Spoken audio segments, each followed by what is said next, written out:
marriage, family, child-rearing, the millennial generation, trends in society, politics, economics, business, religious liberty, the Constitution, public policy, foreign policy, military policy, tensions in the Middle East, abortion, homosexuality, pornography, sexual ethics, media, technology, history, and America's godly heritage. We talk about anything that affects your faith, your family, or your freedom. So don't go anywhere, because Point of View starts right now.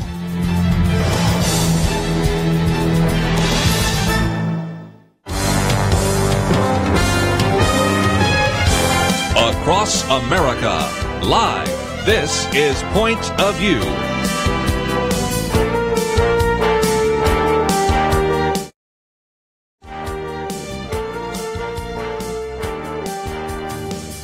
And now, Kerby Anderson. Thank you for joining me today here on Point of View. We're going to spend some time in the next couple of hours talking about a lot of different issues. We'll get back to some of the violence there in Chicago, since I mentioned that yesterday. Get on to some of the confrontations taking place against various conservatives. And I thought it might be worthwhile to talk about when is it appropriate, if it is appropriate, to ban certain articles or individuals from social media, because after all, Alex Jones has been banned from social media. And a very good piece by David French as well as Jim Garrity on that topic, so we'll get into that as well. And all of that will be covered in the first hour. In the second hour, or the first national hour at 1 o'clock, Dinesh D'Souza will be in studio with us. We'll be talking about his new film, Death of a Nation. If you've seen the film already, perhaps you have some questions for him. If you've not seen the film, you might want to listen and decide whether or not you would like to go or bring a friend. So that will be our conversation then. And in the third hour, which is the second hour nationally for us, Star Parker will be with us. We'll be talking about criminal justice reform, a very good bill passing the House of Representatives but languishing in the Senate. So she's going to educate us about that issue. And then Cynthia Dunbar will be with us talking about a resolution dealing with the issue of sex education and sex education curricula. So lots of things to cover in the next couple of hours. And at any point you would like to join the conversation, that number is 1-800-351-1212. Of course, you can also watch the program on pointofview.net. And, of course, we also broadcast on Facebook Live, and you can even leave a message there, and I'll read that a little bit later to the audience if you'd like to do so. Yesterday, I did mention the violence in Chicago and wondered how much coverage it would get, and it received some. So, again, credit is due where credit is taken. But the mayor of Chicago, Rahm Emanuel, made some statements which were hard to find. I heard it on another talk show, and I finally found the more complete message on the Washington Times, which probably tells you everything, because he was saying some things that I could say, some things that I'm sure Star Parker would say, some things that Jim, a matter of fact, a couple of other, John Lott would say. A matter of fact, I'm going to quote from him a little bit later. And not something you necessarily always hear from a person who refers to themselves as a progressive or a liberal Democrat in a city like Chicago. And first of all, he did actually address the issue of the crime spree, which was significant. As I said before, we maybe sometimes don't hear about what is happening in Chicago because it doesn't sometimes fit the media narrative. If there's a shooting in a school, we are covering it wall to wall, day after day after day, not to diminish any shooting in any locale, whether it's on the streets, whether it's in a school, whether it's a terrorist act or whatever. But those get a lot of attention. But at least 75 people this weekend in Chicago were shot. 75 people. To break that down, the final numbers, which I didn't have yesterday, 12 people killed, 63 people wounded, ranging from the ages of 11 to the age of 62. And a lot of them are young people. And so this was the mayor talking about the fact that we have a heavy heart. Our souls are burdened. What happened this weekend does not happen in every neighborhood in Chicago, but it is unacceptable to happen in any neighborhood of Chicago. We're a better city. Before I get to the quote that really got my attention, I've also heard other people mentioning it. Let me just come back to that point, because yesterday, if you heard me right, and I can validate this because it's a very arresting statistic, we have more than 3,000 counties in the United States. I think it's about 3,100. And over 50% of all the murders take place in just 2% of those over 3,000 counties. So it shows you that in a lot of places in America, you're pretty safe. But there are a couple of danger zones, and they are really significant danger zones. And even in Chicago, there's a lot of places in Chicago where there was no shooting, there was not a person wounded, certainly no one murdered. But the reality is there are certain high-impact places where that takes place. But nevertheless, let's give Rahm Emanuel a quote, attaboy, if nothing else, because he, at one point in his speech, said this: "You can talk about the weather, but the weather didn't pull the trigger. You can talk about jobs, and they count, but in parts of the city where there aren't jobs, people did not pull the trigger. There are too many guns on the street, too many people with criminal records on the street, and there is a shortage of values about what is right, what is wrong, what is acceptable, what is condoned, and what is condemned." Now, I thought that was an incredible quote. That probably is going to end up in one of my commentaries somewhere, because I love how he, again, said, let's stop looking at these false arguments. Yes, it's hot in Chicago. It's hot in a lot of places, and I've been in some really hot places over the last few months, and I can guarantee you that even in those hot places, not one shooting took place. So, yes, it's hot, especially if somebody doesn't have air conditioning, and I've been in some rooms that didn't have air conditioning, but, nobody got shot. You can talk about jobs. Again, a lot of people say, well, this is what happens when people don't have jobs. That's true. And the unemployment rate, even though it is the lowest in history, still, if you're without a job, it doesn't do you any good to find out that it's the lowest unemployment rate for African Americans or Hispanic Americans or Asian Americans or whatever. You don't have a job? Yeah, okay, I understand that. But again, I like what he says. You can talk about jobs. They count. But in parts of the city where there aren't jobs, people didn't pull the trigger. So he had to, of course, make the obvious statement, there are too many guns on the street. And again, it's not the guns itself, it's the guns in the hands of the next one he talks about. Too many people with criminal records on the street. Now, a little bit later, we're going to be talking with Star Parker. And one of the criticisms we have from other European countries is that we incarcerate entirely too many people. And you can go back and forth on that argument as to whether or not the prison system does anything to rehabilitate people, and I doubt that it does many times. But you can also recognize that he's right. Too many people with criminal records, with guns in their hands on the street, that's dangerous. And then he brings it to the last issue, which, boy, that sounds like a Christian radio program to me, the issue of values. There's a shortage of values of what is right and wrong, what is acceptable, what is condoned, and what is condemned. Pretty good line, and if nothing else, just a reminder that here, sometimes, driven by the facts, you had a fairly liberal, more than liberal, I guess, probably be fair to say, with Rahm Emanuel, progressive mayor in Chicago who had actually had to use the V word, values. And, of course, that's something we talk about as well. I remember being on a program years ago where we were talking about guns in the schools and TV cameras and everything. And at one point, I was talking about, we used to even have kids bringing guns to school, because they would be with a gun club. But something changed, and it was the values. And I think we need to reinsert Christian values. And I remember the guys behind the camera even started to look past the camera like, did he just say that in this meeting? Are we going to talk about values in the midst of a conversation about gun control? And I thought, might as well see what kind of response we get. And today, of course, we are hearing about some of the comments made by the mayor in Chicago. And so I'll give him full credit for addressing an issue that deserves more attention. When we come back, we're going to talk about some of the other kinds of attacks.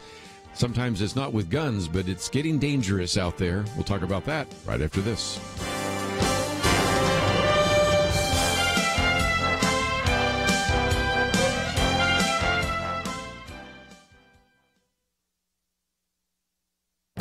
This is Viewpoints with Kerby Anderson.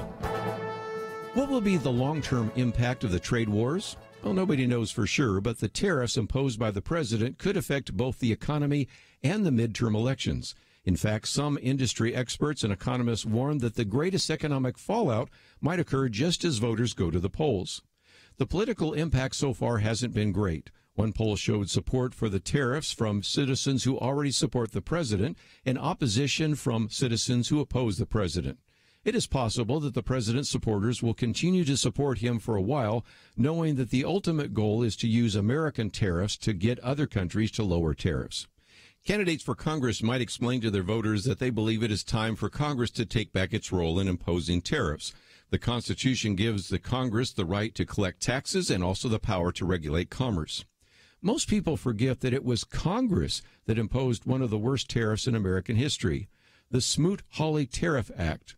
Back in the 1930s, the law and series of tariffs probably made the Great Depression even worse, though economists sometimes debate how much it affected the economy. Over time, presidents began taking a greater role in managing tariffs and the economy. The 1962 Tax Expansion Act allowed the president to adjust imports so that they do not threaten national security. President Trump is using that law even though most of the countries impacted by these tariffs are not national security threats.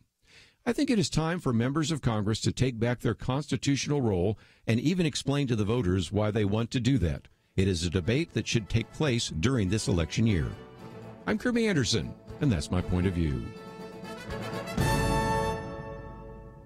Take Kerby and the Point of View team with you on the go with the Point of View app. Search for Point of View Radio at the Apple or Google Play stores.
You're listening to Point of View, your listener-supported source for truth.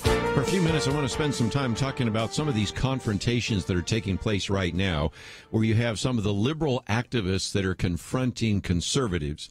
Now, in some cases, they have been relatively cordial.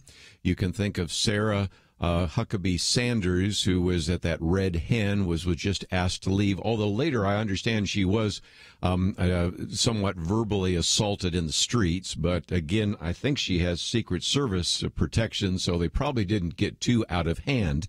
But one example that I think illustrates what could surface pretty quickly happened to Charlie Kirk and Candace Owens. Now, they're with Turning Point. And if you were with us last Wednesday, we actually, with Nick Pitt, spent just a little bit of time talking about how some of the people at Turning Point, in particular Charlie Kirk, have kind of this drop the mic. I want to say something really significant and drop the mic. So, I mean, obviously they're a bit aggressive, but they did not initiate anything like this. And if you did not have a chance to see the video, you can watch it for yourself. But they're having breakfast at a Philadelphia cafe. Let me just point out, I don't think it's always that relevant to talk about a person's race, because whatever happens to them, whatever their race, is almost irrelevant. But in this case, it's important to point out that Charlie Kirk, though he's white, Candace Owens is black. She's African American. So when they call her a Nazi and when they accuse her of racism, you got to see how far over the line this went. But anyway, Brandon Morse points out something that we've talked about on this program before. He said, I watched as members of this radical group, they look like Antifa, basically, got dangerously close as they blew whistles right in the ears of Owens and Kirk, as well as stuck bullhorns in their faces while they spoke into them. This caused Owens to become angry and warned the women with the bullhorn to keep out of her face. So that's Candace Owens, African American. Then he said, as I watched, though, I wondered how I would react in the same situation. And he says, if I were myself and a political colleague who was with me, I'd more or less be sure I'd probably have handled it kind of the way Owens and Kirk did. Smile, wave, film everything. Even having water thrown in me, and you could see that was the case. And again, here's where I already get into this issue. Before it's thrown, do you know it's water, or do you know it's acid? Do you know it's vodka? What do you know when somebody throws something in your face that's obviously liquid? Battery acid? You don't know. So, again, right off the bat, it's easy to say, well, he just got, water thrown in his face. Yeah, but we don't know that was until it hit and it didn't burn my skin and my face. Got the point? Okay. Would probably cause me to put my hands up to show I'm not retaliating, despite the fact that it would be considered assault on their part. He says, I don't want the left to have any excuse to escalate the situation further, and I don't like the feeling of handcuffs myself. So the point he's making is that sometimes they're really trying to accentuate that and really draw a reaction. And if you remember on this program, we've talked about the Attorney General of Florida when they came out of the Mr. Rogers, well, actually before they went into the Mr. Rogers Neighborhood film, there were people in her face, but especially in her boyfriend's face, saying, what are you going to do about it? What are you going to do about it? Because it was like they were trying to draw a reaction. And then later they filmed some of it and said, look, we didn't do any of that. And she says, yeah, that's when the police showed up. And of course you were minding your manners then. But sometimes there is a deliberate attempt to try to escalate. And I've wondered, okay, I'm not the kind of person to throw a punch, but I'm thinking seriously, if you get into a situation like that, pepper spray sounds like another idea. You don't want to draw a gun. You don't want to hit somebody. But if they get too close to you or they throw something at you, that might be something to think about. But nevertheless, he says, if I was with a colleague, I probably just would have put it in my hands. But then I wondered what would happen if it wasn't just me or one of my colleagues. What if it were one of my family members who was accompanying me? What if it were my mother, girlfriend, or sister that was with me when this mob came after me? What would happen if one of those individuals came after me and I had a small child? And he says, if the whistleblowing kids sidled up too close to my loved ones, what would be my reaction in the moment? If they put a bullhorn in my face and began screaming, would I be able to keep my cool? What if they threw liquids on them?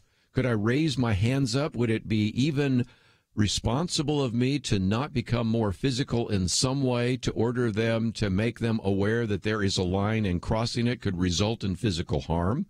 Or should I just pull them closer to me and lead them away as best as I can? It's easy to ponder these questions, he says, while sitting in my office behind a keyboard watching it happen to someone else. No adrenaline in my system. My heart isn't pounding in my ears, and my fight or flight instincts aren't trying to take over my reason.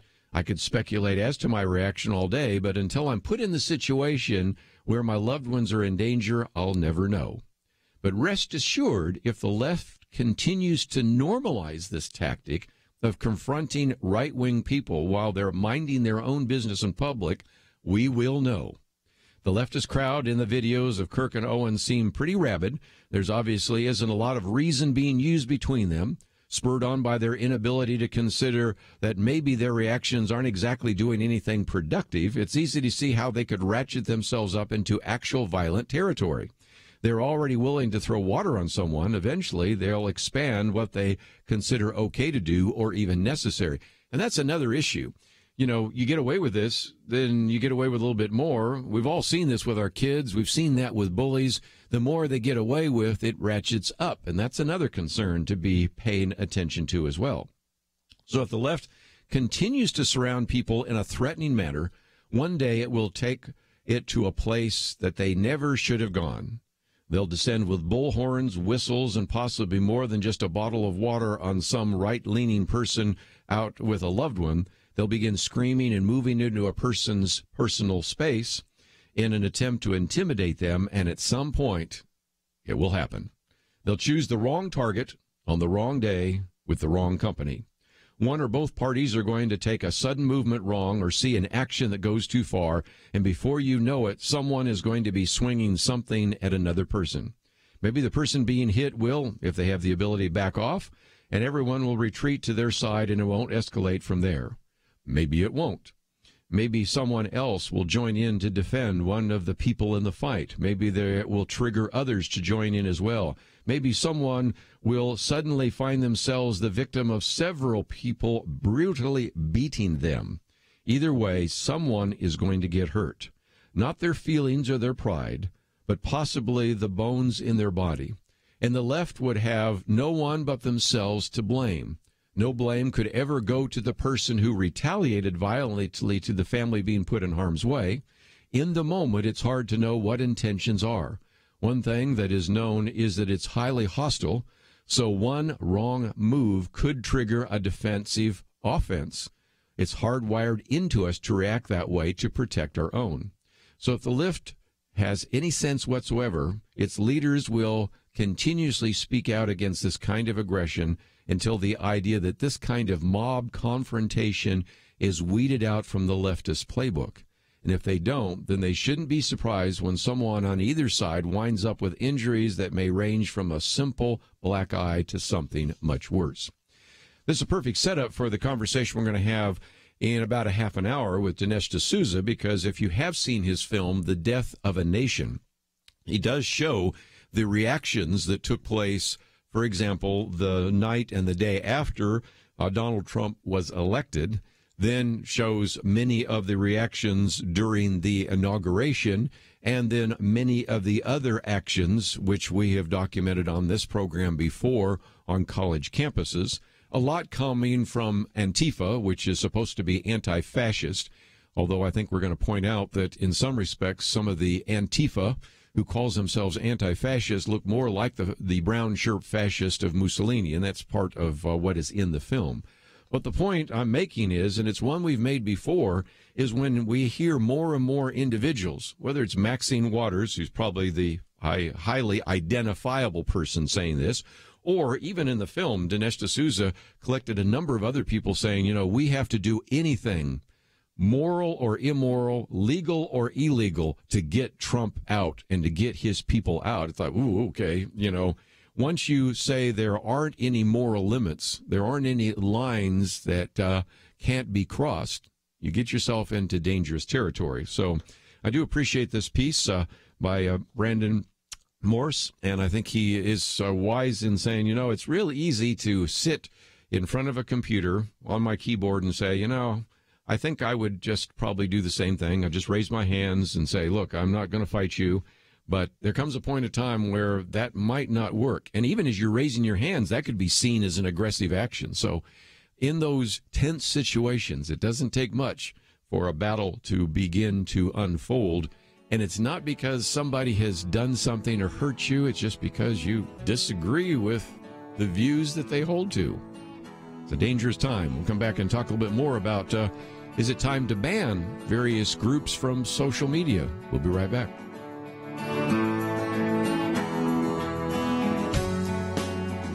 Imagine a police officer telling you you can't pray in your own home. That happened not too long ago to Mary Ann Souse in Kansas. And in 2017, the U.S. 10th Circuit Court of Appeals sided with the officer. But this year, thanks to an investment of $1, the U.S. Supreme Court overturned that ruling. Okay, let me explain. Over the years, listeners to Point of View have made a big difference. Some have become congressmen. Others have saved lives through helping women in crisis pregnancies. Others have become constitutional attorneys, like Kelly Shackelford, who represented Mary Ann Souse. We recently discovered it costs about $1 to reach a Point of View listener on the radio and online for an entire year. You can't buy much for $1 these days, but you can transform the nation. Call today and invest in Point of View at 1-800-347-5151 or visit pointofview.net, because $1 really can go a long, long way. 800-347-5151 and pointofview.net. Point of View will continue after this.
are listening to Point of View.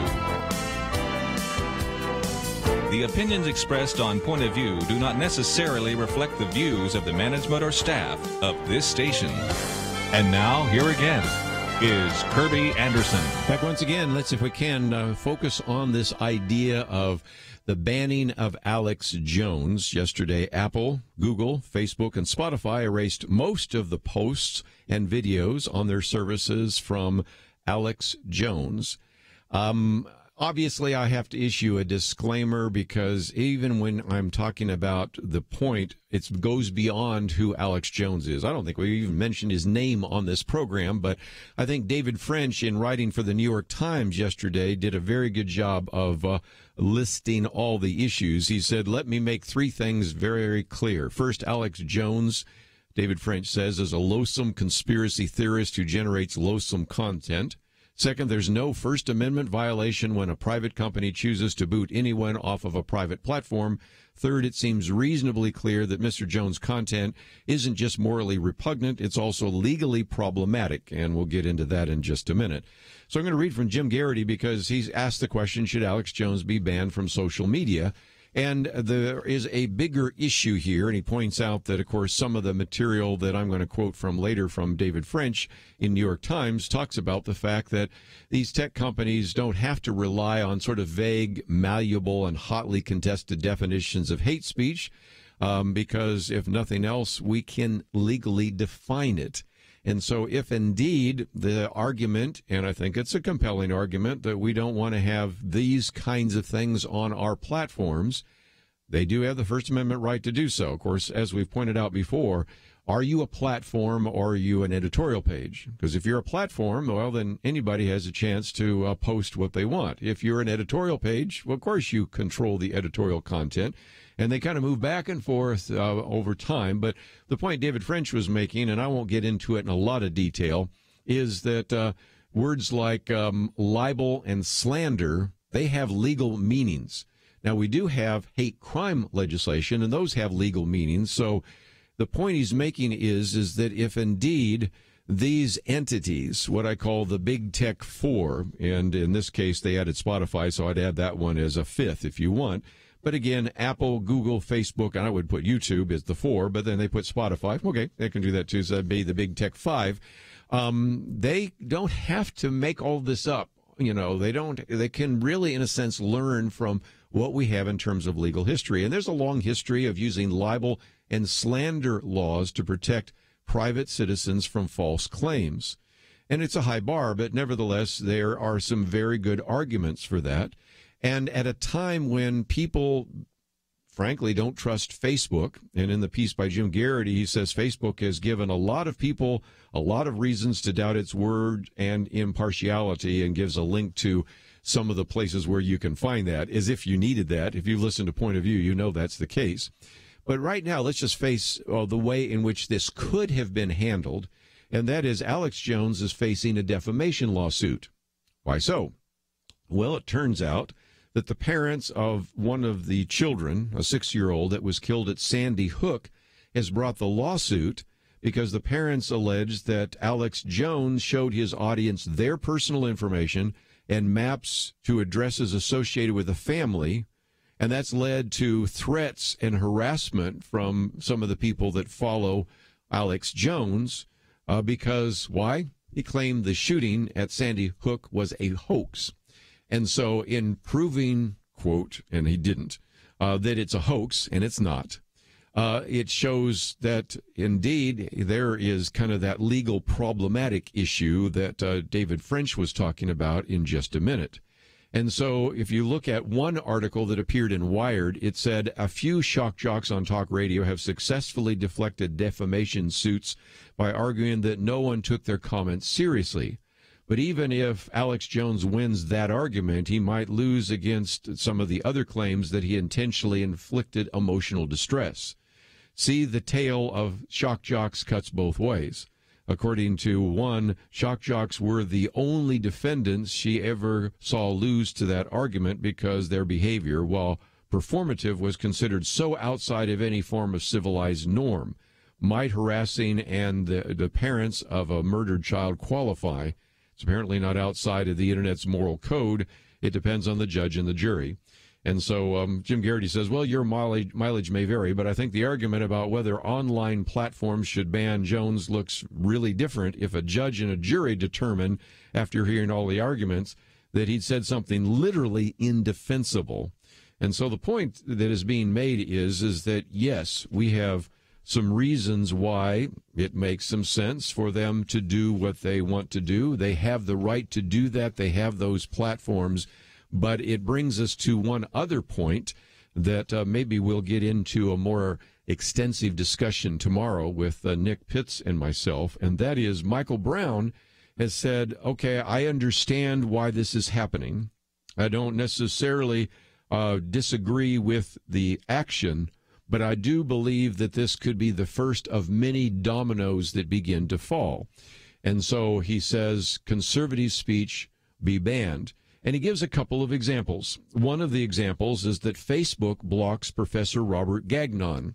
Now, that may not mean anything to you, but this is an individual who is a respected academic and an individual that has really been looking at a number of issues, especially as it relates to the issue of homosexuality. And yet, because he has been willing to research those and is not some kind of quack, not some kind of harebrained individual, but really, in many cases, spends a fair amount of time just giving the facts. He's not a name caller, as Michael Brown says. He's not a hate speaker. He's just giving, some of the research that a lot of other people won't do on the issue of homosexuality. He's out. Then he talks about another one. Facebook does not allow a Christian family organization to boost their post, and he talks about the Illinois Family Association, which was trying to boost some of their posts. And these were things like, will progressives affirm identity of Christ followers? And then they also had another one. The statement said, in the service of tolerance, comedy, and consistency, will progressives, including homo activists, transculturalists, and the government, accommodate, affirm, and celebrate our identity as Christians and protect our right to live in accordance with our will? Well, they're out. And, of course, I can give you some other examples, but let me go on to his third. His third is Twitter blocks a conservative for mimicking the tweets of an unblocked radical leftist. And, of course, that's the case where we talked about yesterday, Sarah Jeong, when she says some things, no problem. But then as soon as, and now we're back to Candace Owens, African-American, did the same thing and tweeted it, she gets punished and they pull her off of Twitter. So it's okay for Sarah Jeong to say those things, but as soon as somebody turns it around, you can't say that. And so, again, it shows that we will not block Sarah Jeong. And, of course, now she's on the editorial board of the New York Times with all sorts of anti-white and anti-male and anti-police tweets. But when Candace Owens turns it around just to show the hypocrisy of it all, out she goes. And then the final one, he says, and Michael Brown says, YouTube refuses to allow my ministry to advertise one of my videos. And he's got a video that has been up there on YouTube, which is entitled, Can You Be Gay and a Christian? And he goes through some of the details about all of that, but I won't go into the details. But the point he's making, and it's something to pay attention to. I don't think we're there quite yet, but he's using that old famous line that you've heard before. First they came for, then they came for, then they came for. And he ends his piece by this. First they came from InfoWars, and of course that would be Alex Jones, but I did not speak out because I found them offensive. Then they came for Geller and Spencer. Those would be the people speaking to the issue of of Islam, and I did not speak out because I found them obnoxious. Then they came for PragerU, and I did not speak out because I found them opinionated. Then they came for a host of others, and I did not speak out because I have my own life to live. And then they came for me, and there was no one left to speak for me. Of course, the famous quote, of course, talking about Nazi Germany. But again, this is a possible concern. And this is why, in the midst of the decision to ban Alex Jones, I was thrilled to see that David French, who's been on the program with us before, and, of course, is a writer for National Review and a lawyer and a First Amendment litigator and those kinds of things, was given an opportunity to talk about a better way to ban Alex Jones, and that is to use not some kind of vague statements, but instead look at the legal history. And yet he points out that the big tech still listens to the Southern Poverty Law Center and takes actions to punish its targets. And as we've pointed out recently, Alliance Defending Freedom, and we've had many people with ADF on this program, was booted from Amazon's Smile charity program simply because the Southern Poverty Law Center called them a hate group. So let's get a more accurate definition, and then let's see what social media does with all of that, and recognize it may be the first of many dominoes to drop.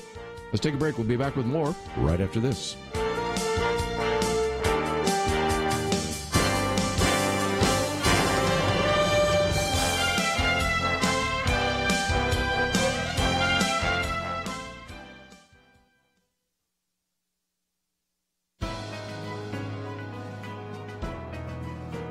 Welcome to the First Liberty Briefing. I'm Jeremy Dice.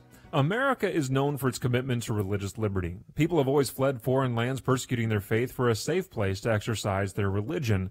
That's part of the story of our founding. For the most part, the majority religion practiced here has been Christianity. According to a recent poll by the Public Religion Research Institute, that may be changing.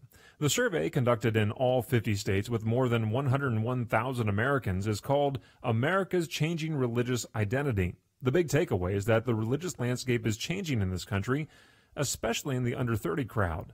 There are Muslim, Hindu, and Buddhist populations that are on the rise, while the Christian community, both Catholic and Protestant, appear to be shifting downward. It's an interesting study and worth our attention. It reminds us that the promise of the First Amendment is a promise that Americans would be free to exercise their religion, not the religion of the state. It also reminds us that religious liberty is a promise for all religions in this country. I think that promise is a good thing. It allows for a robust debate, the opportunity to debate finer theological points, and to settle our disagreements over eternal matters peacefully and respectfully.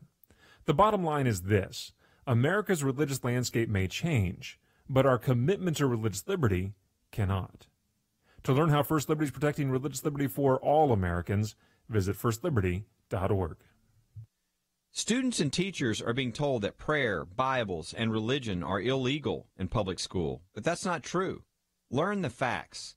Read your free Religious Liberty Protection Kit for students and teachers at firstliberty.org right now.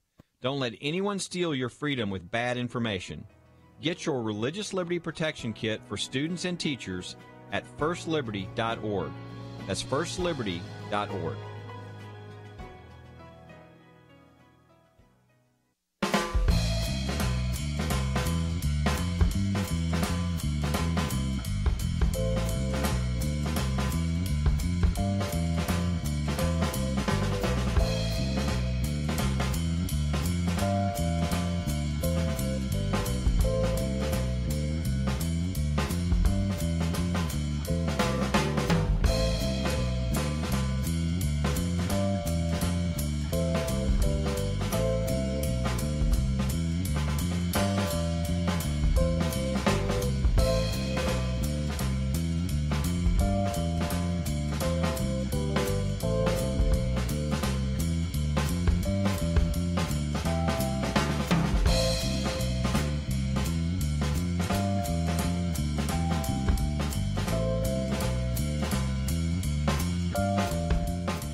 Now, back to Point of View, your listener-supported source for truth. Back for a few more minutes, and let me just mention the next hour we're going to have Dinesh D'Souza in studio, and a little bit later I'm going to be talking with Star Parker, and I thought it would be good while we're talking with Star Parker about the need for the Senate to take up this particular piece of legislation that would be a major prison reform bill to recognize maybe why some of the Democrats would be dragging their feet.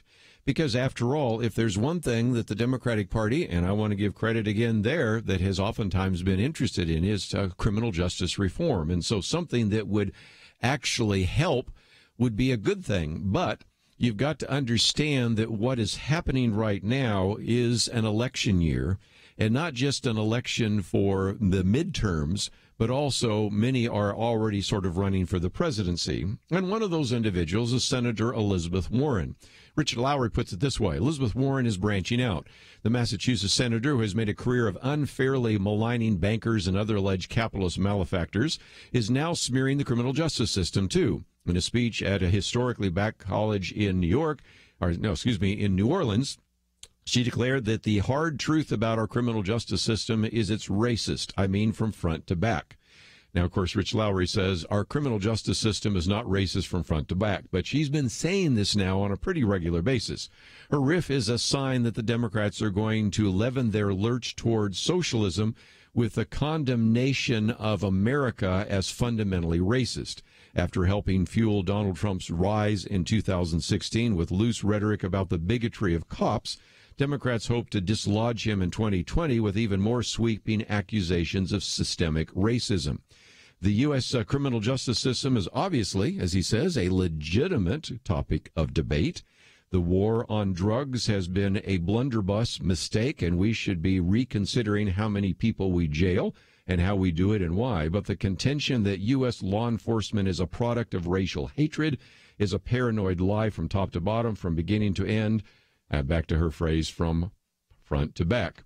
The basis of the racism charge, by the way, is the obvious disparity in the numbers. Blacks are 13% of the population, account for 38% of state prisoners, and for more than roughly 30% of fatal police shootings. The driver for mass incarceration, we are told, is a racist war on drugs, but this is a myth. In his book, Locked In, John Pfaff notes that at the height in 1990, the share of state prisoners serving time for drugs was just 22%. The proportion fell to less than 16% in 2014. So you could release all drug offenders and still leave mass incarceration intact. And you wouldn't just be releasing black prisoners, because 33% of white inmates in state prisons are drug offenders, a slightly smaller percentage than the 38% of black inmates who are drug offenders. And so it goes through that article. But again, if you say, well, I'd love to see some of your work on that, good news is on June 29th, I wrote a piece called Criminal Justice, and it was based on some other facts. But at that time, I was quoting from another speech that Senator Elizabeth Warren said, in which she said, more people are locked up for low-level offenses on marijuana than for all violent crimes in this country, and that makes no sense. So I went on to say, she's certainly correct. It doesn't make any sense because it isn't true. And I quote from another individual that looked at the total incarcerated population of over 2 million. And again, we argue, as she mentioned just a minute ago, and as also Rich Lowry mentioned, that, right, that is true, that African Americans make up about 13% of the population, meaning that black men make up about 6.5% of the American population. And so, yes, you do have more African Americans in prison for violent offenses, 35%, more for weapons offenses, 45%, and more for property offenses, 27%. But again, it is not the case that we're racist, and it certainly is not the case that it has to do with the issue of drugs, because, first of all, most federal drug traffickers are those that are actually in prison, not somebody smoking marijuana. Only about 15% in the state prisons are actually serving time for a drug offense. And back to the point we made just a minute ago, you could release everybody in prison for drug offenses, and you would still have what was described as massive incarceration. So we'll get into those criminal justice issues a little bit more later. Star Parker will be with us as we talk about this bill to really bring about some significant reform in the prison system, and we'll talk about what that means a little bit later. While we're talking statistics, I found this one by John Lott. Normally we have John Lott talking to us about gun statistics, but here I thought it was kind of interesting. He's looked at the statistics having to do with sports. If you've got kids right now that are playing soccer or playing football, I was struck by some of these numbers because, again, there's a push now to maybe try to pressure college football to discourage kickoff returns and do some things like that. And, of course, a lot of it has to do with the concern about concussions. But here's something very interesting. women's soccer players suffer a higher concussion rate than male football players, which I wouldn't have guessed. A woman's soccer player plays 10,000 games or practices, on average suffers 6.3 concussions, compare that to 6.1 for men's football. But here's something else, if you're looking at some of those, but men's wrestling and hockey have even higher concussion rates, much higher, by the way. Wrestling is striking. It's almost twice as much. Concussions aren't the only problem. Both men and women's soccer exceeds men's football in total injuries. When you look at the injury rate, it's much higher for soccer than it is for football. And then when you look at college athletes, they switch around a little bit there. In high school, for example, football is riskier than soccer, but boy and girl soccer is still the second and third most dangerous sports for concussions. So the point I'm making is that you've got to really pay attention to your children and your grandchildren, and those that say, look, I'm really concerned about the concussion rates in football. That is worth your concern.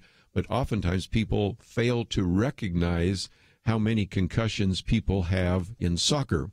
Penna Dexter is one of the co-hosts that we have on the program with a regular basis, and I know her youngest son, who played soccer, had a really bad concussion one time, and actually was so bad that he just had to spend all of his time laying on the floor in dark, maybe sometimes listening to music, but that was it because the concussion was so severe. And so if you think about it, know as many, if not more, individuals who've had concussions and injuries from soccer than they have from football. That doesn't make either sport one that you should stay away from, but it's certainly just, again, a series of interesting statistics. And if you had asked me before I read the John Lott piece, who has the highest concussion rate, I'd say football. And that is not the case. It's soccer. And then if you were to ask me in terms of what is happening in terms of other sports, do those in wrestling or hockey have higher concussion rates than football? I would say, no, probably not. And actually, they are higher. So just again, sometimes we have this anecdotal evidence. We have our own kind of common sense evaluation. But when you dig into some of the statistics, you find some things you didn't expect. And again, kudos to John Lott for digging some of those out and putting them in a column, and maybe we'll do something with them in the future. Let's take a break, though. When we come back, in studio with us, Dinesh D'Souza today, the newest film out, Death of a Nation. And I think you're going to find this very helpful as we talk about everything from fascism to racism and how that has been misused and overused, and how he, once again, takes us down some of the historical narratives that don't seem to make it in the mainstream media. And so I think you're going to find that to be a very interesting interview. And, of course, we will open up the phones to give you a chance to join the conversation. Dinesh D'Souza in studio. A little bit later, as I mentioned in the third hour, Star Parker, and then also Cynthia Dunbar. We have a lot to cover, and we will do that right after this.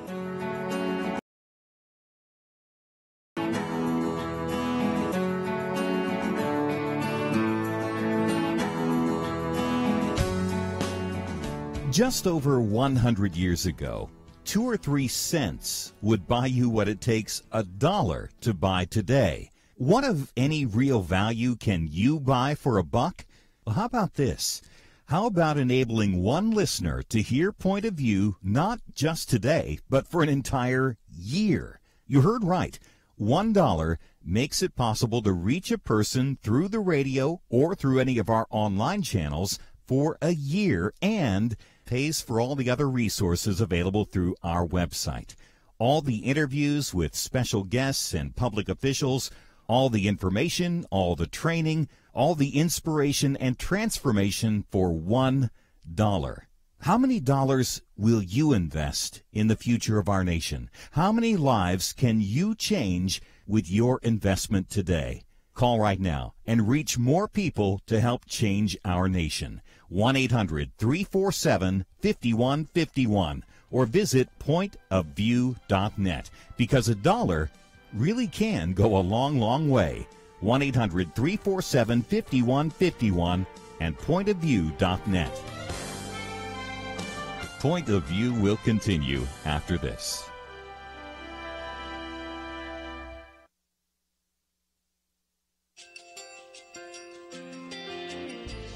I I just want to thank you so much for all the wonderful programming you have. You're just absolutely fantastic. I recently started listening to Point of View, and I really found it interesting because of the different subjects you cover. Thank you for that. I really appreciate everything that you do in keeping us informed. Thank you, Kerby, for everything that you have been doing. I appreciate all the work that you're doing, advocating for the Word of God. Thank you so much. Point of View, I think, is absolutely necessary because it's a Christian perspective, a biblical worldview perspective, and receive very current, up-to-date information about what is really going on, week to week in our culture, which is changing so rapidly, and yet it's morally sliding backwards. Yeah, I'm just, first of all, I thank you guys. Y'all's program is wonderful, and enjoy it every day. I learn so much every time I listen to it. Point of View Radio Talk Show.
Hi, this is Kerby Anderson. You know, each day we take on the tough issues and provide a biblical perspective to them. The topics we cover are wide-ranging: apologetics, theology, prophecy, creation and evolution, intelligent design, marriage, family, child-rearing, the millennial generation, trends in society, politics, economics, business, religious liberty, the Constitution, public policy, foreign policy, military policy, tensions in the Middle East, abortion, homosexuality, pornography, sexual ethics, media, technology, history, and America's godly heritage.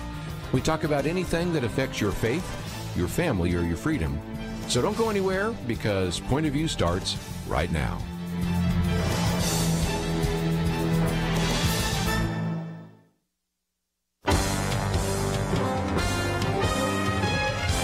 Across America, live. This is Point of View.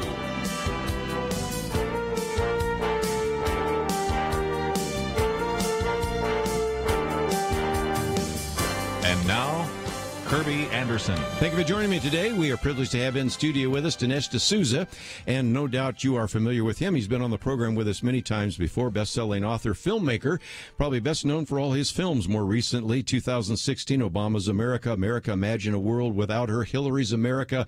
But this film, I think, fascinating, Death of a Nation, author of more than 15 nationally renowned books, and joins us now in studio. Dinesh, always great to have you in studio. Kerby, always a pleasure. Great to be here. And, you know, when we talk about Death of a Nation, instant controversy, because you have a picture, it's sort of half of Abraham Lincoln and half of Donald Trump. And yet, when you think about it, go back to 1860, a man that was an outsider, a Republican, elected in a very close election, and then people wanted to assassinate him. You say there's some similarities here. What about that? Yes, they wanted to get rid of Lincoln by any means necessary, and some of them were willing to even break up the country to make that happen. And so, yes, the point here is not that Lincoln and Trump are the same type of guy. I mean, Lincoln was brooding, melancholy, philosophical. Temperamentally, he's at an opposite end from Trump. But their situations are eerily similar. Yeah. And in a way, Lincoln, to push this a little further, Lincoln, right after his election, threats of secession, of course, immediate. And the rhinos, the Republicans in name only of 1860, come rushing to Lincoln. And they basically say, you have to give up the campaign platform of the Republican Party. The campaign platform, of course, was stop the spread of slavery. Right. And the Republicans say what you have to do is change that and now agree to extend the Mason-Dixon line, the Missouri Compromise line, all the way to the Pacific, right, and allow slavery south of that permanently. And what's interesting is that Lincoln says, no, I will not do that. And he also says that once a candidate campaigns on a platform and the American people through an electoral majority ratify that platform, it becomes their mandate and not his. Mm-hmm. So he says, I am now charged with carrying this out. It would be a perversion of democracy itself for me to renege on this bond with the people who put me in office, and essentially say, I've changed my mind, I'm going to do something else now that I'm in. So I think this is all extremely instructive for today. And that's why the symbolism of the poster is intended to push your brain into this mode of thought. Well, and again, people forget how controversial it was. You do point out the fact that the Northern Democrats wanted to assassinate Lincoln. Of course, the Southern Democrats and the South finally decided to actually secede from the Union. So we're talking about a level of animus back in 1860 that once we see some of the images in your what happens in the street in your film, just remind us a little bit of what Dennis Prager says maybe is a second Civil War. One little detail that is not in the film, but in the accompanying book, same title, Death of a Nation, it's in stores now, is that we hear a lot today about how the South is to blame. And, of course, you've got all these Antifa, Black Lives Matters guys and knocking down Confederate monuments. This is all part of the blame the South, I call it big lie. Why? Yeah. Because the Northern Democrats were in it with the Southern Democrats. The slavery debate was really not a North-South debate. Now, the secession debate was, but the slavery debate was between the pro-slavery Democratic Party and the anti-slavery Republican Party. When Abraham Lincoln named the four kind of bad guys of slavery, the four horsemen of the apocalypse, 3 of them were Northern Democrats. Franklin Pierce from New Hampshire, the former president, the current president, the sitting president at the time, Buchanan from Pennsylvania, and, of course, Lincoln's own antagonist, Stephen Douglas from Illinois. So this is something that progressive historiography today tries to camouflage, but it's partly in order to make the South take the blame for the crimes of the Democratic Party. Well, we're talking about that. This film gives credit to 2 books, the Big Lie book and also the Death of the Nation book. So, again, if people say, I got to read this for myself, I want to see the footnotes, and you're real good with putting endnotes and everything, and I've seen what people say, well, he's just making up all sorts of cherry-picking facts. Read it for yourself, because when you get into it, especially that whole issue of the big lie, which also is key in this, because the big lie goes all the way back to Adolf Hitler as well, doesn't it? Yes, Hitler made the point that big lies are easier to sell than small lies. If somebody tells you a small detail about your life that's false, you can check it out. But if someone makes a big claim about history, like let's just say fascism is on the right, that's a big one. It's pretty hard to get your head around it. And with the left's domination of the media and academia and Hollywood, you can promote that meme, and it's very difficult to refute. There's no evidence actually for it. And before World War II, the fascists knew they were on the left, and the anti-fascists also knew that. But after the war, there was an attempt. Once fascism took on the odor of evil, almost the quintessential definition of evil, there was an effort to move fascism into the right-wing column. So it's not just the complicity between the left and the fascists in the 30s and 20s, but it's also the cover-up that came after World War II. Let me just mention, too, that the film really deals with 2 big issues, fascism and racism. We'll take each one. And we have a link not only to your website on your picture, but then we also have a thing that shows you where you can actually go and watch the film. So you can type in your zip code. And the film's everywhere. I mean, I've been checking around just to see where it's available in almost every theater that I can find within about a 50-mile radius of where we're broadcasting right now. Has it at least once, twice, sometimes 4 or 5 times a day. So it's very easy to see if you just take the time to find a theater where it's being shown right now. Yeah, it's awesome. It's just deathofanationmovie.com. That's the website. Now, the cool thing about having a book and a film is that I show things in the film where if you just walked in from the outside, you're not familiar with my work, you'll see, for example, a scene where a group of Nazis in 1935, these are the heads of departments, senior Nazis, are meeting, they're drafting the Nuremberg laws, which turned Jews into second-class citizens, and they have in their hands the democratic laws of the Jim Crow South. And they're literally modeling the Nuremberg laws on the American laws. They're crossing out the word black and writing in the word Jew. Now, what's amazing, Kerby, is that before I stumbled upon this in the work of a Yale legal scholar, James Whitman, his great book, Hitler's American Model, this is in no textbook. This is not taught in our schools. Know it, except watching your film or reading your book. Yeah. Right. This is not in the History Channel. It's not in Wikipedia, but there it is, irrefutable in the historical record. If you see it in the movie, it blows you away, but then you go, did Dinesh imagine this? Did he make this up? No, this is an actual meeting using actual language from the transcripts, and the references and citations are all in the book. I might just mention real quickly, since we're coming to a break, that the goal with the Jim Crow laws is if you just had 1 drop of black heritage, that would be enough to be under the Jim Crow laws. But even the Nazis in Nuremberg were saying, that's a little too much. You have to have, 3 grandparents that were Jewish. I mean, imagine the Nazis find the Democrats are too racist even for them. And again, you can't make this stuff up, and I'm not. It's actually there. The Nazis called it human hardness. They were like, this goes too far. The Nuremberg laws are complicated, but the bottom line of it is, yes, you have to be 75% Jewish in order to be identified legally that way for the purposes of the Nuremberg laws. Quite incredible and disturbing. Well, let's take a break, and when we come back, we'll focus our time and attention on fascism. What is fascism? What about Mussolini? What about the brown shirts, and how does that relate? And then you have a group that call themselves Antifa, the anti-fascists, but they certainly, in some ways, look more like the brown shirts. So we'll see if we can sort some of that out. Dinesh D'Souza in studio. A little bit later, we'll open up the phones if you'd like to join us. And if you'd like to watch it, of course, it's available both on our live broadcast as well as on Facebook Live. We'll be right back.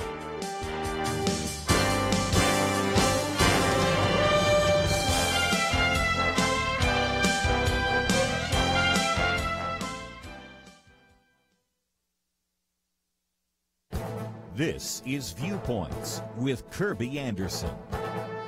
What will be the long-term impact of the trade wars? Well, nobody knows for sure, but the tariffs imposed by the president could affect both the economy and the midterm elections. In fact, some industry experts and economists warn that the greatest economic fallout might occur just as voters go to the polls. The political impact so far hasn't been great. One poll showed support for the tariffs from citizens who already support the president and opposition from citizens who oppose the president. It is possible that the president's supporters will continue to support him for a while, knowing that the ultimate goal is to use American tariffs to get other countries to lower tariffs. Candidates for Congress might explain to their voters that they believe it is time for Congress to take back its role in imposing tariffs. The Constitution gives the Congress the right to collect taxes and also the power to regulate commerce. Most people forget that it was Congress that imposed one of the worst tariffs in American history, the Smoot-Hawley Tariff Act. Back in the 1930s, the law and series of tariffs probably made the Great Depression even worse, though economists sometimes debate how much it affected the economy. Over time, presidents began taking a greater role in managing tariffs and the economy. The 1962 Tax Expansion Act allowed the president to adjust imports so that they do not threaten national security. President Trump is using that law even though most of the countries impacted by these tariffs are not national security threats. I think it is time for members of Congress to take back their constitutional role and even explain to the voters why they want to do that. It is a debate that should take place during this election year. I'm Kerby Anderson, and that's my point of view. Take Kerby and the Point of View team with you on the go with the Point of View app. Search for Point of View Radio at the Apple or Google Play stores.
You're listening to Point of View, your listener-supported source for truth. Privileged to have Dinesh D'Souza in studio with us today, and of course his new film is out, Death of a Nation. We have a link so that you can find out more about the film. You can also order the book. We have all that information on our website, pointofview.net. In case you're driving right now and don't have a chance to type it in, you can find it later. You can type in your zip code and find where the film is being shown right now. And you've heard me say it more than once. We always like when it's had its opening weekend, which it already has had. But still, it would be good to make sure that this week and this weekend you go to it because it sends us. So, you spend a fair amount of time talking about Hitler and Mussolini. Let's go to Mussolini first because Mussolini started out as a communist, didn't he? Yeah, he was a Marxist, and he was the leading Italian socialist. He was the editor of the newspaper called Avanti. And remember, he remained a lifelong socialist. It wasn't that he converted from being a socialist to a fascist. What Mussolini did is he converted from being an international socialist to being a national socialist. And National Socialism is the quintessence of fascism. Hitler, of course, ran the National Socialist German Workers' Party. So Mussolini said everything in the state and nothing outside the state. Right. The basic idea is the state runs everything. It runs the private sector, it dominates corporations, and it dominates your life. And you have to be in conformity with the ideology of the state. Now, that doesn't sound very conservative or right-wing. In fact, it's not. It's left-wing. FDR knew that. FDR admired Mussolini. Yes, you point that out in the film and in your previous movie as well, yes. And it was a mutual admiration society. FDR praises Mussolini. He sends members of his brain trust to Italy to study Italian fascism, to bring it here. Mussolini praises FDR, basically says, this guy's one of us. He's a fascist. Now, what's remarkable is, again, this stuff has all been swept under the rug. Right. We don't learn about it. It's not part of the secular sainthood of FDR. And the cover-up came after World War II, when the left realized how incriminating it is to have the Nazi newspaper, the Völkischer Beobachter, literally praising the New Deal and saying things like, we fear only that it might fail. Yeah. So this is actual history. It's not, it's the history that we haven't been taught. And so it's fun for me to bring this up in these movies. It's one thing to talk about it in a book, and that's important because you need the references. But to see it is eye-opening. Well, again, if people go to your book or they do see it on the film, or, of course, you also put it out in your Twitter just the other day of the platform for the National Socialists, the Nazi Party, you break those down, and I'm glad you do because I don't speak German very well and I don't read German, but you break it down. And as I began to look at the various planks of the Nazi platform, it sounded familiar to at least one political party today. What's your thoughts? Well, after I put out my book last year, The Big Lie, and I pointed out that Hitler was a National Socialist, a number of progressive historians came back and said, well, he just called himself that. That was kind of Hitler's scam. He pretended to be a working man's guy.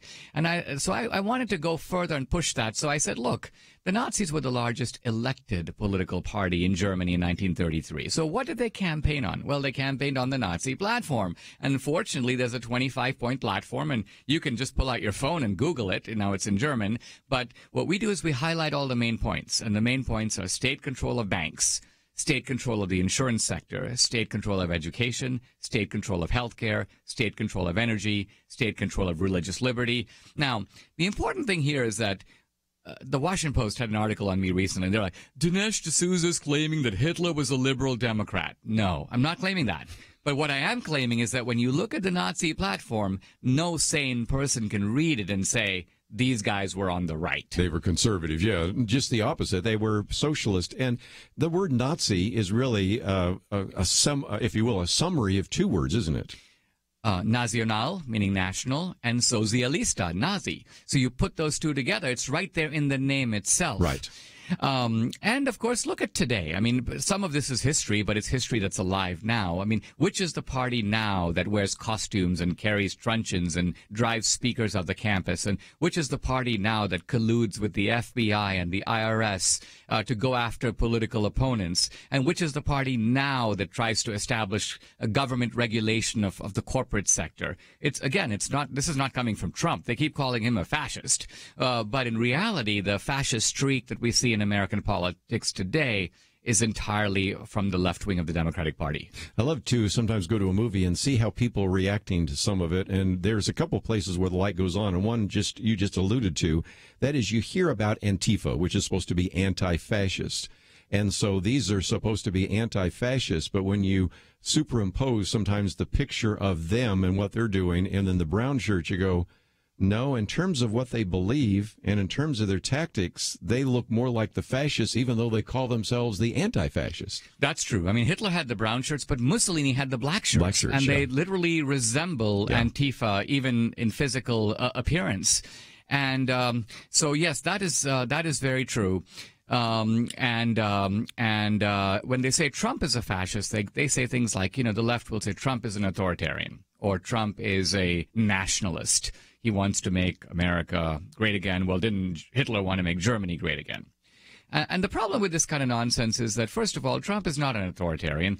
If he's an authoritarian, how could it be the case that he is bashed nonstop on every media platform every second of every day? I mean, Mussolini would have sent some goons and beaten up those people at CNN and the New York Times, shut them down in one day. The other thing is nationalism is not an exclusive preserve of the right or the left. I mean, if I think of my countryman Gandhi, he was a nationalist. Winston Churchill, wasn't he a nationalist? Churchill was so was Ho Chi Minh. So was Abraham Lincoln. and so was Mandela in South Africa. So it defies reason to call these people all fascists. So clearly we're dealing with a perversion of language here. We have to zoom in, and that's what the movie does. It gives you a chance to see an experience, but also gives you a chance to think. Just for a minute, let's talk about that, because you do different things. We've certainly seen Michael Moore and others, recognize that a documentary doesn't have to be boring. It can be really entertaining. And you've got scenes of Abraham Lincoln. You've got scenes of Sophie, who actually was part of the White Rose. We'll talk more about that in just a few minutes. And you've got all sorts of other things. And, of course, we just talked about those sitting around a table looking at the Jim Crow laws and saying, that's what we can do here in the Nazi Germany and in the Third Reich and those kinds of things. So there's really an attempt, as you give facts and figures, you also then take us to some of these historical sites. And then in some cases, those sites have been broken down. So then you create diagrammically and graphically what it would look like when Hitler was there, when you were having the Nuremberg trials or whatever it might have been. I'm going to tell you something funny. Here we are in Dallas, and I shot my last movie here in Dallas, and I was thinking of doing the same here, but then I just realized that American actors are just far too happy and fresh-faced and red-cheeked to play that sort of cynical, decadent Nazi atmosphere that it came after World War I. So we jumped on a plane, we went to Munich, we went to Prague, we found German-speaking actors. Right. We recreated Hitler's bunker, we shot the Nazi book burning of 1933. That was tricky. That was shot in an outdoor square in Prague with tourists walking around, and yet we have young Nazis and swastikas doing Heil Hitler salutes and a pyre of books in flames. I think that's what gives the film its authenticity. Yes, and again, I saw that you spent a lot of time in Prague, so that was it. But again, it was just great to go historically to those places, and then all the different B-roll and everything else that's part of it, just following you along. So let's take a break, and when we come back, I want to talk about racism for a little while, and then Charlottesville and Richard Spencer and a few other things. We've got a lot to cover, but let me just mention real quickly, if you go to our website right now, pointofview.net, under the picture of Dinesh D'Souza, we have a link to DineshD'Souza.com, and that will give you some very good information about him and his bio and some of his books and other resources. If you go down just a little bit further, it will take you to then Death of a Nation, and there is all sorts of information there about what it is, a little bit of information that you can use in terms of trying to find the zip code, and again, deathofanationmovie.com. Trump, and the left-hand side, you see Abraham Lincoln merged together, and then some of the graphics. And then there are some other resources. But again, you're encouraging people right now not only just to go, but to take your family and to maybe come with your Sunday school class, because there's just a real need right now to educate the American people, isn't there? Yes, it's an eye-opening movie. I should say not a single fact in the movie or the accompanying book has even been seriously questioned. There's a lot of, as I said, a lot of general rhetoric. Dinesh claims Hitler was a liberal Democrat. Nonsense. I don't claim. If I did claim that, I would be a kook. but I'm not claiming that.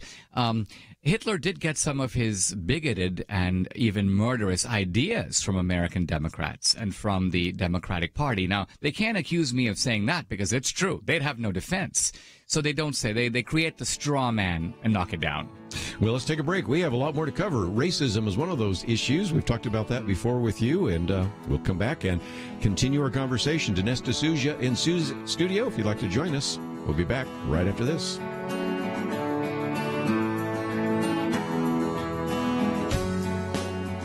Imagine a police officer telling you you can't pray in your own home. That happened not too long ago to Mary Ann Souse in Kansas. And in 2017, the U.S. 10th Circuit Court of Appeals sided with the officer. But this year, thanks to an investment of $1, the U.S. Supreme Court overturned that ruling. Okay, let me explain. Over the years, listeners to Point of View have made a big difference. Some have become congressmen. Others have saved lives through helping women in crisis pregnancies. Others have become constitutional attorneys, like Kelly Shackelford, who represented Mary Ann Souse.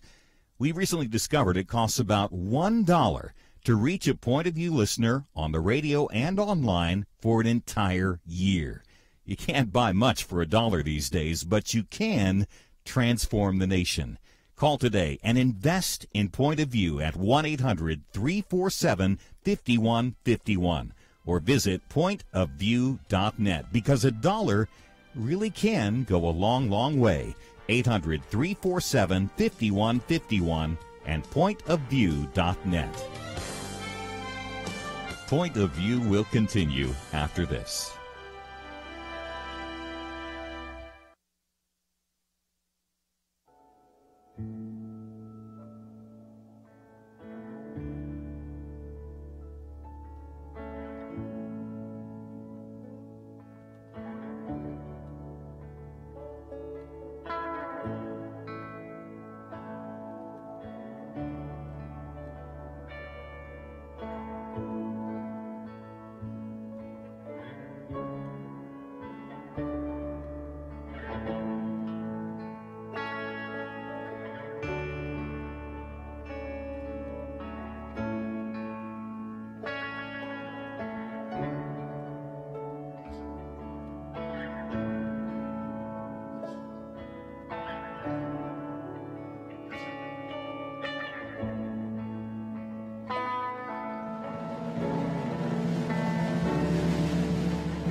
You are listening to Point of View. The opinions expressed on Point of View do not necessarily reflect the views of the management or staff of this station. And now, here again is Kerby Anderson. Back once again with Dinesh D'Souza, and if you'd like to join our conversation, 1-800-351-1212. We also have a link to deathofanationmovie.com. A couple of things. First of all, there's a place where you can get tickets. Number two, the trailer is about 2 minutes long, and one of the assignments I always give to you is to watch the trailer. Then there's a share button. Click on it and put it on your Twitter feed or put it on your Facebook page. Send it to someone. Maybe they're unfamiliar with the film or don't even know it's available or it's out. That's just another way you can help with some of the publicity. And we are privileged to have Dinesh D'Souza in studio for the rest of this hour. Next hour, Star Parker's going to be with us. We'll be talking with her about criminal justice reform. Cynthia Dunbar will be with us later that hour as well. But let's, if we can, focus on the issue of racism. Now, anybody who's watched a previous film by Dinesh D'Souza knows that you trace everything from Margaret Sanger to the eugenics movement to the idea of euthanasia. I like what Edwin Black said. Euthanasia was just a justification for killing people. But in Hitler's regime, they wanted to get rid of first youthless eaters, and then they expanded kind of a euthanasia program that was used to then redefine the humanity of Jews, Poles, all sorts of other individuals. Tell us more.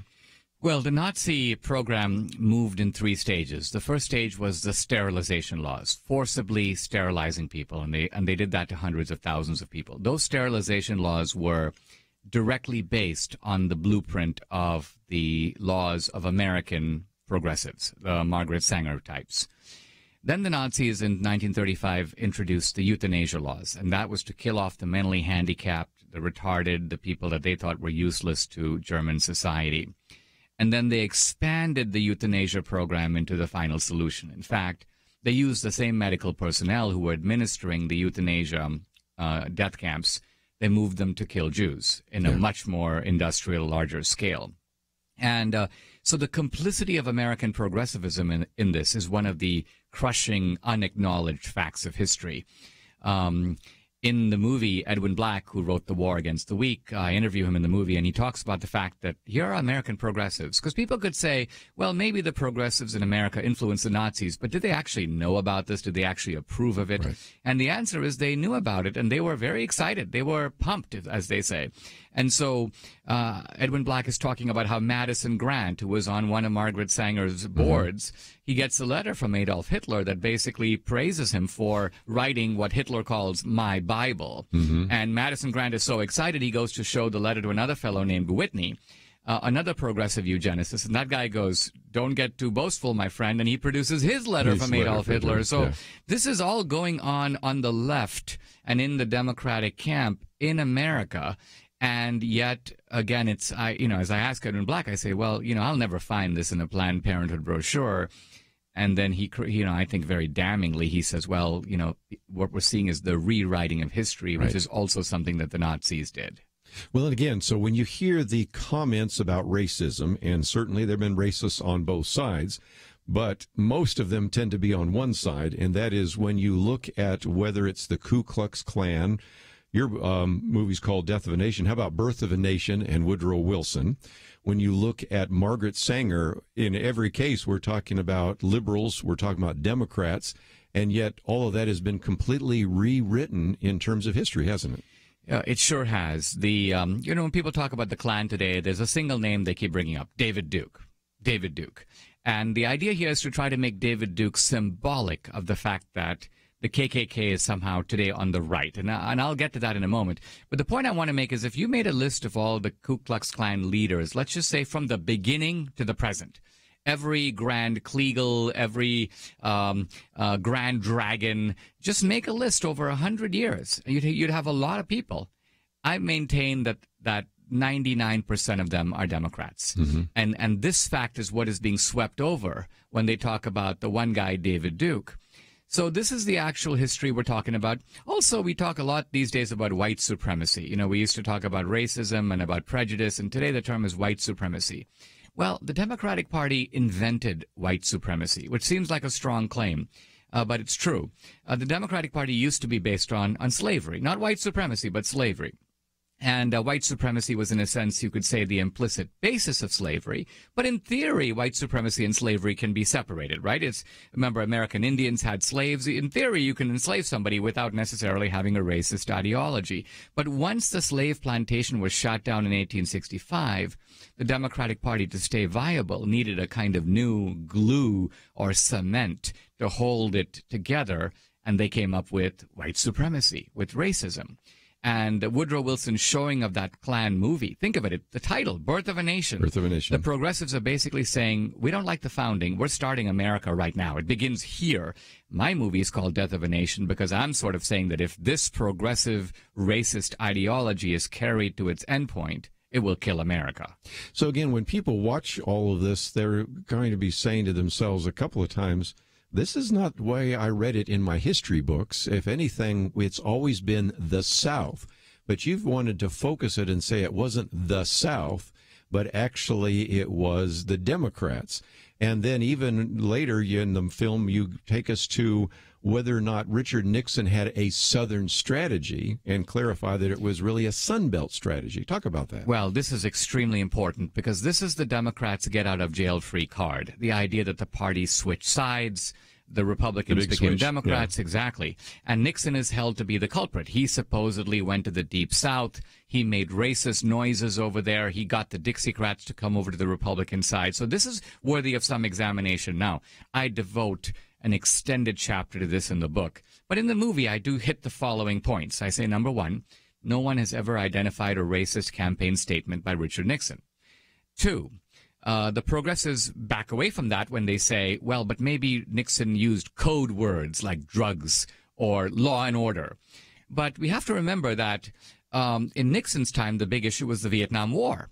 When Nixon talks about drugs, he's talking about the hippies, LSD, Timothy Leary, the professor from California. Right. When he talks about law and order, he is talking about rioters, but not black rioters. He's talking about Abby Hoffman, and he's talking about Bill Ayers, bombing the Pentagon. He's talking about the anti-war protesters and the draft dodgers. So this was not a racial pitch by Nixon at all. Moreover, Nixon lost the Deep South, which was won by the Democratic segregationist George Wallace. Yeah.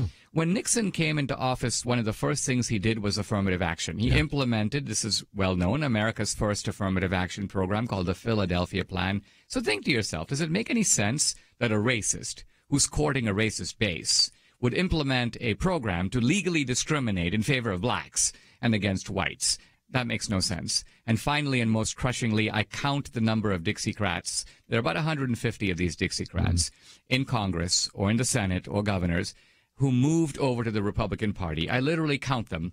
And in the Senate, one guy, Strom Thurmond. In the House, one guy, Albert Watson. 2 out of 150 does not a trend make. Yeah. So again, you've talked about that in other films, but again, just powerful, that so-called big switch. And I think it's striking because anybody that's watched YouTube videos, you can type in your name and see some of the things on campus. That's where you get pushed the most. And they're saying, you're suggesting that Democrats picked up African Americans. Well, that's because of the switch. But you point out that really it was true that a lot of African Americans became Democrats almost as a Faustian bargain over the New Deal. True? Right. In 1932, 2 out of 3 blacks voted for Herbert Hoover, the Republican, against FDR. In 1936, there was a switch. 2 out of 3 voted for FDR over the Republican candidate. And that was not about race. I mean, the Democratic Party then was openly the party of segregation and the Ku Klux Klan. So blacks were leaving the party of emancipation of Lincoln and joining the party of the Klan. Why? And the answer is the economic benefits of the New Deal. We can't be too tough on African Americans. It was the Great Depression. They were suffering the worst forms of deprivation and so on. Similarly, there was another switch, which we should note. The South did move slowly but steadily into the Republican camp, but that was really under Reagan, and actually in the 90s under the Newt Gingrich and the Contract with America. So the Reagan agenda was patriotism, anti-communism, free markets, upward mobility, pro-life, family values.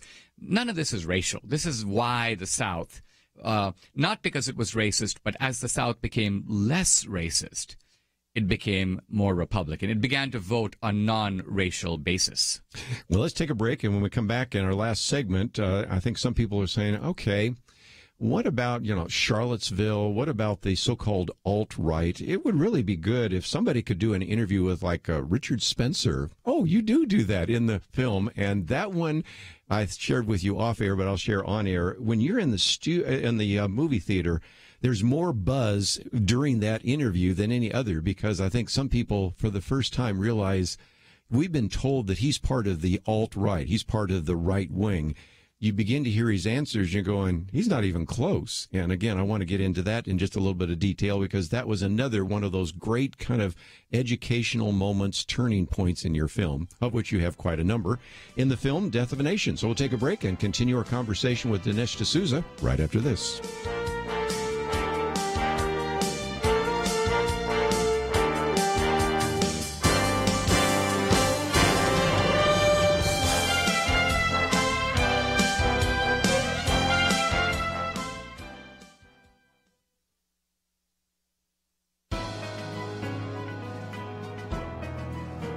Welcome to the First Liberty Briefing. I'm Jeremy Dice. America is known for its commitment to religious liberty. People have always fled foreign lands persecuting their faith for a safe place to exercise their religion.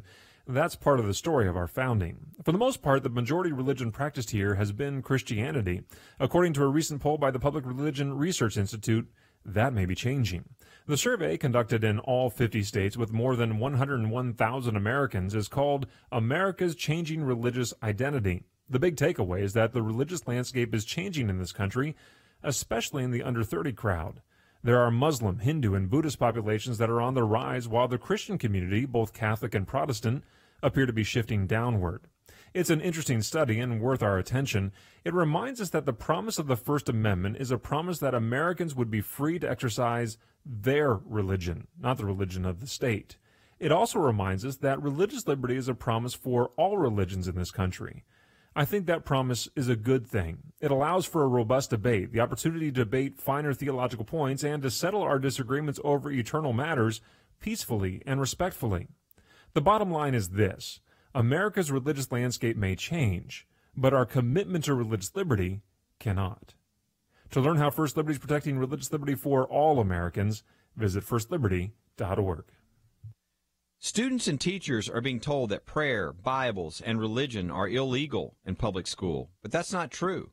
Learn the facts.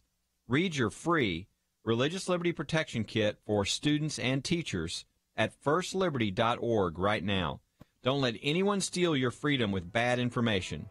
Get your Religious Liberty Protection Kit for students and teachers at firstliberty.org. That's firstliberty.org.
Now, back to Point of View, your listener-supported source for truth. We have a few more minutes with us today. Dinesh D'Souza in studio.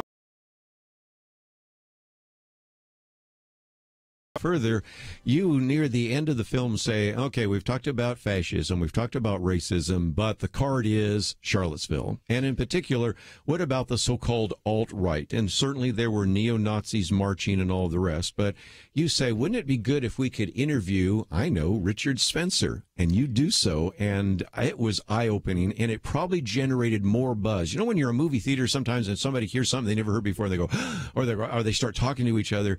I mean, it's almost was hard to hear what he was saying to you because it created such a buzz in the theater. And I think you can explain why.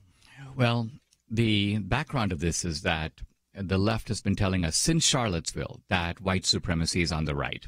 Now, I knew that this was fishy because I knew that Jason Kessler, the organizer of Charlottesville, was an Obama activist and an Occupy Wall Street guy. So I thought to myself, how common is it for Obama activists to be white supremacists? I mean, there's something nuts about that, right? And the media knew about this. This was actually on the Southern Poverty Law Center website. That he's an Obama supporter, yes. Right, but you can find it and look it up for yourself. Right, yeah. but they never checked it out. They never pushed it. There was a Charlottesville paper, by the way, that did some interviews of his friends, and they all said, oh, yeah, this guy's an atheist, he's an activist. And his girlfriend, very revealing, this is Jason Kessler, his girlfriend said he broke up with me because he found me too conservative, you know. So I knew that something was up here, and I began to look into the other white nationalists. By the way, in the book, I go through a number of them. I show that almost to a man, they are all left-wingers. Yeah. And so I decided to corral the poster boy of white supremacy, Richard Spencer. He's so controversial that when he went to Florida to speak, the governor declared a state of emergency. And so here I have him across from me. And I begin by sort of probing his areas of agreement or disagreement with Trump. It becomes very clear that even on the one issue, where there's supposed to be a compatibility, immigration, they're actually very different. Because Trump draws a line between the legal and the illegal immigrant. Trump knows that most legal immigrants to America are non-white. They're guys like me. They come from Asia, Africa, South America. Trump has never said, hey, I want to have more guys from Iceland and fewer guys from Barbados and Bombay. Never. But Spencer does. Spencer says, oh, I want to open the gates to white South Africans to come to America and so on. And then I ask Spencer, I say, what would you do with a non-white immigrant like me who's a naturalized citizen since 1991? And he goes, I think rather kind of amusingly, at least to me, he goes, well, we got to find a way to send people like you home. You know, and I go, well, that's not Trump. Trump's not trying to do that. And then the interview really takes off because I say to him, questions like, Spencer, are all men created equal? He goes, no. And I say, where do we get our rights from? He goes, well, we get our rights from the state. And it's very obvious as he goes on, he talks about the fact that he wants the state to be bigger, not smaller. And I ask Doesn't him, believe in God. He's an atheist. I ask him, what do you think about Reagan? Not a good president. I ask, who are your favorite presidents? And he names one Democrat after the other. And then when I say, well, those are Democrats. Andrew Jackson, right off that's just so funny. Polk and people like that, all Democrats. I mean, the founder of the Democratic Party, Jackson. And then finally I say, well, you sound to me like a progressive. And he says, well, if that's progressivism, yes, I am. But he kind of resists me on it. So I get him by saying, I say, okay, have you seen the movie Death of a Nation? He goes, yes. I go, well, Birth of a Nation, yeah. Birth of a Nation, sorry. I say, what do you think of it? Amazing movie. On the Ku Klux Klan. Yeah, so I go, well, see, there you go. You see why I'm putting you into the progressive Woodrow Wilson camp, because that's your team. These are your guys. So I think what's so interesting here is it's not just what's in the movie, it's the reaction to the movie. Right. So notice that since I put this out, and I've also put a small clip of it out on social media, dead silence from the mainstream media. They know that their Charlottesville narrative, not the Charlottesville tragedy, but the Charlottesville ideological narrative, has been exposed as a fraud. They know that. And it's there on the screen. You don't have to take my word for it. You can see it for yourself. But they can't admit it in public. And so the shameless dishonesty of our media in not covering what is obviously an authentic story is, to me, very eye-opening. Tells us about the times we live in. Let's take a phone call or two real quickly. We'll go to Texas KJRT. Alex, what would you like to add to our conversation today? Yes, Dinesh, it's a pleasure speaking to you. I'm a huge fan. I took my daughters and my wife to go watch your movie on Sunday, and they were absolutely amazed. And I told them about semantics and the way today's world, or liberal left world, in the school system or other feeder systems that are out there, will try to utilize things saying like, oh, that was in the past, things have changed, it's not like that anymore. One thing I try to teach my girls is always measure a situation by the fruit of it, and you'll know immediately what's at stake. And no matter what they try to do today, you can always know by their fruit, like the word says. And just as you was explaining about that gentleman that was saying he was alt-right, I mean, you were asking the right questions, and there you have it. You'll know where he actually stands. Yeah, don't you wish the mainstream media would ask those same questions, because then you'd come up with a different answer? Yeah, I mean, here's a movie. It's in 1,000 theaters. In a normal country, I would be on The View. I'd be on CNN debating it. I'd be on the Today Show. But as far as all these media outlets are concerned, the movie does not exist. Mm-hmm. Their view is if we don't cover it, it's not a fact in the world. And that's scary. I mean, that's not a lie of commission, but it is a lie of omission. It's pretending that something doesn't exist. And why? Because all these guys are, in a sense, in subservience to leftist doctrine. And by the way, that's also a trait of the early fascists. If you think about why did people fly the swastika flag on their balcony, or even, I've often been puzzled by the Heil Hitler salute. Heil Hitler. But Hitler's not there. So why do the Heil Hitler thing? And the answer is you're signaling that you are in obedient conformity to Nazi doctrine. And that's what people, today we call it political correctness, but think of the same humble subservience that we see from the left on that. Yes.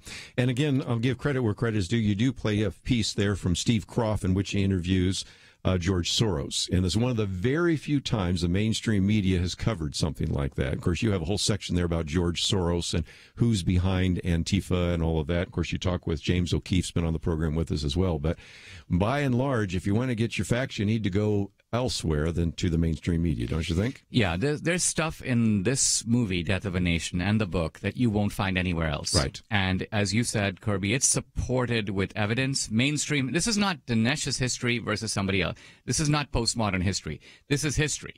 The incidents that I describe occurred. The things that I quote were said. And the references are all there. So this is something unlike Michael Moore's movies. Michael Moore would never put someone on the screen that an intelligent opponent of his position. Right. But as you know, the moment I say fascism, I bring on Robert Paxton. I know. A leftist historian From in Columbia. Yeah. And he speaks his mind. So you make up your own mind by seeing what happened and coming to your own understanding of it. Well, again, we have a number of links that you can follow, including one to Death of a Nation, which is there. And again, you can go to deathofanationmovie.com. Two things. Number one, click on Get Tickets, and you put your zip code in and find out where you can attend the movie. Number two, we do have that 2-minute trailer. And again, we want to educate more people. A lot of people are hearing this interview right now, and others will hear it as it's rebroadcast later in the day. But you can increase the number of people that know about the movie by sending out that trailer as well. I tell people, so many of us use such a small fraction of our influence. So use your influence by, see the movie, bring your friends and family, but share it as well. It's a way of putting fuel in our rocket and being able to support something that has the potential of really changing our society for the better. Death of a Nation, Dinesh D'Souza in studio. It's always great. Thank you for giving me an hour today right here on Point of View. My we'll pleasure. Take a break. We have Star Parker coming up, and a little bit later, Cynthia Dunbar. So we have a lot more to cover. We'll get some of those phone calls in before we're all done. But we need to take a break. Visit the website, pointofview.net or deathofanationmovie.com. We'll be right back.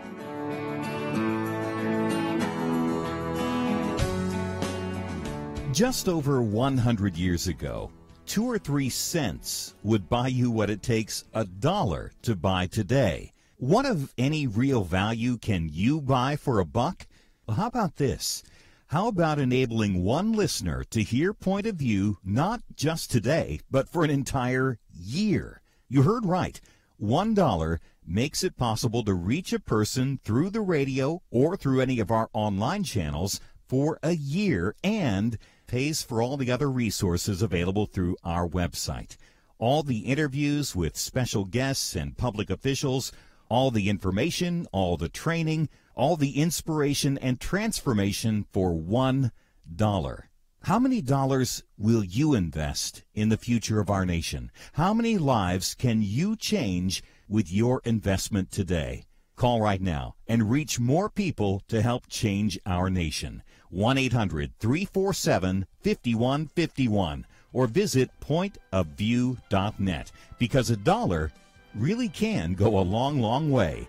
1-800-347-5151 and pointofview.net. Point of View will continue after this.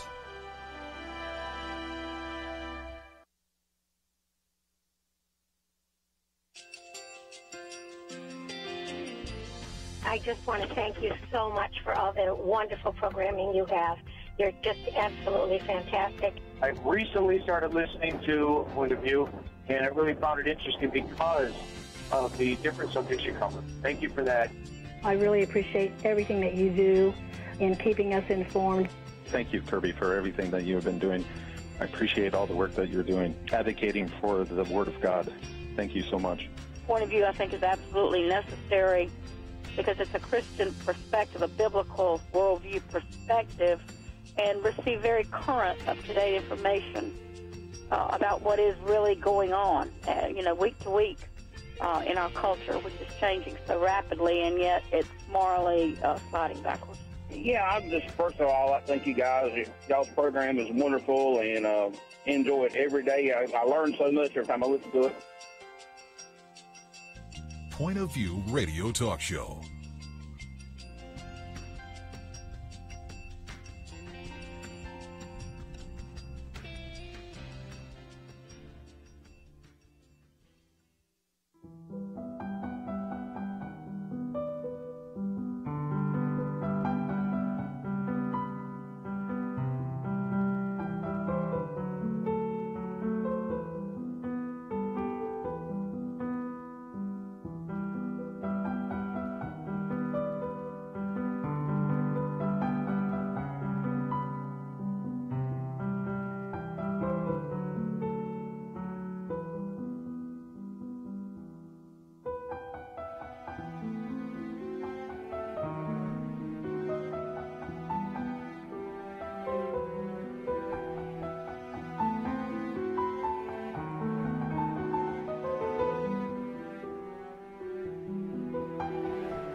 Hi, this is Kerby Anderson. You know, each day we take on the tough issues and provide a biblical perspective to them. The topics we cover are wide-ranging: apologetics, theology, prophecy, creation and evolution, intelligent design, marriage, family, child-rearing, the millennial generation, trends in society, politics, economics, business, religious liberty, the Constitution, public policy, foreign policy, military policy, tensions in the Middle East, abortion, homosexuality, pornography, sexual ethics, media, technology, history, and America's godly heritage.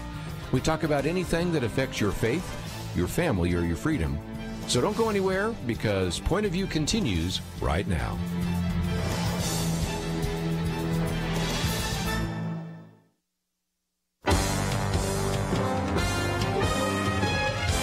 Across America, live. This is Point of View.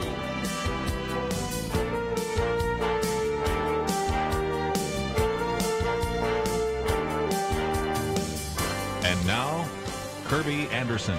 You know, it's fairly rare to find bipartisan support for just about anything in Congress, so that's why today we're going to spend just a little bit of time talking about a bill that actually does have bipartisan support, and it relates to a conversation we've had here many times about the issue of the prison system and criminal justice. Now, I recognize there's some that are using it as a campaign issue. Elizabeth Warren has said that the criminal justice system is racist front to back. I disagree with that, and I think I can make the case against it. She the other day said that more people are locked up for low-level offenses on marijuana than for all violent crimes. That's simply not true. And so those kinds of issues are being said, but what we want to do is see, are there some things we can do? We've had individuals on this program that have talked about what they are doing in terms of prison ministry, but are there some things that we can do to begin to improve the circumstances we find ourselves in right now, especially in terms of education, drug treatment, job skills training, and the rest? And so we bring to the microphone a good friend of this ministry, Star Parker, who is the founder and president of the Center for Urban Renewal and Education called CURE. It's a public policy group in Washington, D.C. CURE leads a network of about 800 pastors serving in many of these at-risk communities, those places in many cases where we have distressed zip codes. Matter of fact, Star Parker joined the White House Opportunity Initiative last year to really share ideas on how to address some of these issues. Author of a number of books, a regular commentator, and author of a piece that we've posted on the website, pointofview.net, called Senate is Dragging Its Feet on Major Prison Reform Bill. And Star Parker, welcome to Point of View. Well, thank you, Kerby. It's really good to be back with you. Well, let's talk about this bill that has passed the House, the First Step Act, and it is bipartisan. I mean, of the 360 votes, 134 were Democrats, so you can see that both Republicans and Democrats voted for it in the House. Then it went to the Senate, and as I've said, Star, so many times, the Senate is where good pieces of legislation go to die. This one simply cannot die. So tell us a little bit about the legislation and what we can do about it. Well, we don't want it to die, but it might, because just this week, the Senate muckied the water by trying to put sentencing reform on the First Step Act that passed out of the House that you just discussed. To get a little background, what happened as the president came into Washington to say, I want to fix what's broken down in our society so we can make America great again, one of the places that he has focused time and attention and political capital on are our most distressed zip codes. So when you think about that weak link, that little lost sheep, and we think about the challenges confronting America, prison reform, criminal justice reform becomes a major component in that. So what has happened was his son-in-law, Jared Kushner, has taken this on as his number 2 issue. Number 1 was to move that embassy to Jerusalem, which was done a few months ago, and I was just so honored to be able to be a part of that. But number 2 is to get criminal justice reform done. We must address this challenge that we have, this drain of real potential capital, human capital, that is getting caught up in the younger and younger ages in the criminal justice system, simply because we've also, over the last 50 years, allowed marriage to totally collapse. And so we have a whole lot of people trying to figure out their lives in single households. So what he did, what Mr. Kushner did, was said, okay, if the reason that criminal justice reform has broken down is because it has these 2 components, prison sentencing, prison reform, which is, the basic what's going on in the jails, and or sentencing reform, why don't we just take them apart? Let's try not to do what has been done traditionally, which is try to come up with one big comprehensive piece of legislation and nothing gets done. So he severed prison reform from sentencing reform, and that's the initiative that passed the House that you just addressed, First Step Act. It's just what it's called, First Step Act. Some of the players that your audience may be familiar with are Prison Fellowship. They're number one on this. We really need to get this done.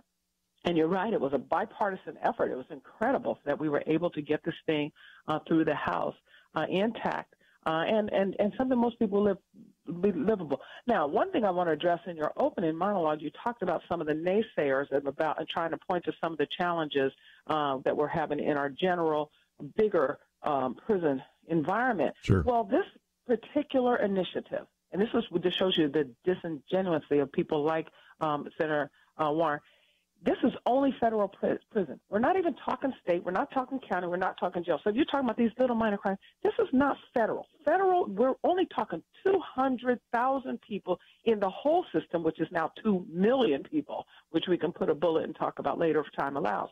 But what this does is allows the federal government a pilot opportunity to say, okay, we've got 200,000 guys in prisons right now in our federal penitentiary. Is there any way that we can work with them so that when they get out, even if they've gotten 20 years or 30 years, they're coming back out? The recidivism rate is that they commit another crime and they come back in.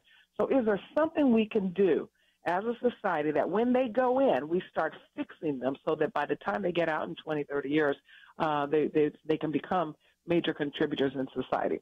Well, again, that's what we need to do. Yeah, again, you lower the recidivism rate and put them in halfway houses, give them education, drug treatment, job skills, all that. Kind of flexibility. The bill is, everyone would love it because it allows what Chuck Colson spent much of his life on, a second chance. It allows for what, if you remember way back to Senator Brownback when he was a senator before now he's an ambassador and he went to a governor, is a second chance. It's really consistent with our founding principles of Christianity and compassion. So, but now it's stalled. You're right. It's in the Senate. And what has happened just this week is that there are some senators, including Senator Grassley, who just insist that if we do not put sentencing reform into prison reform, we're not doing anything. And so it's been sitting there for about a month or maybe two with just Grassley holding it up. And now this week they came and said, we're going to broker a deal, add some sentencing reform, and who knows if that will even pass back through the House, because it is much more complicated to add sentencing reform to this prison reform bill. Let me just mention, as we're going to a break, we'll come back and continue our conversation with Star Parker. By the way, we'll take some phone calls, too, 1-800-351-1212, if you'd like to ask her a question or make a comment. But for those of you, for example, in Iowa or anywhere else that would want to contact Chuck Grassley, that's one idea.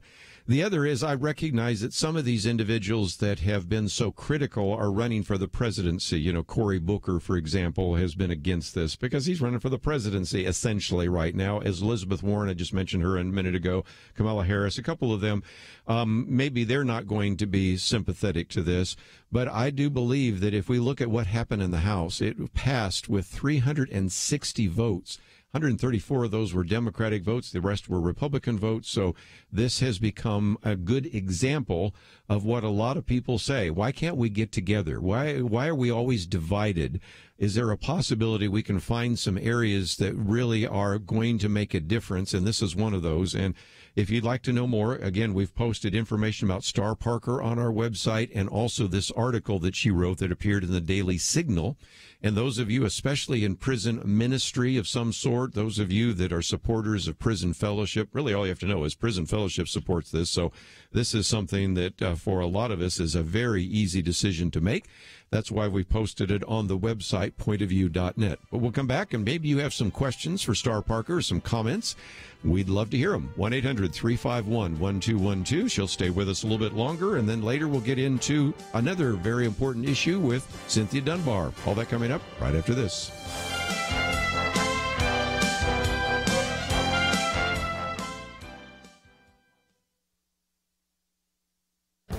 This is Viewpoints with Kerby Anderson.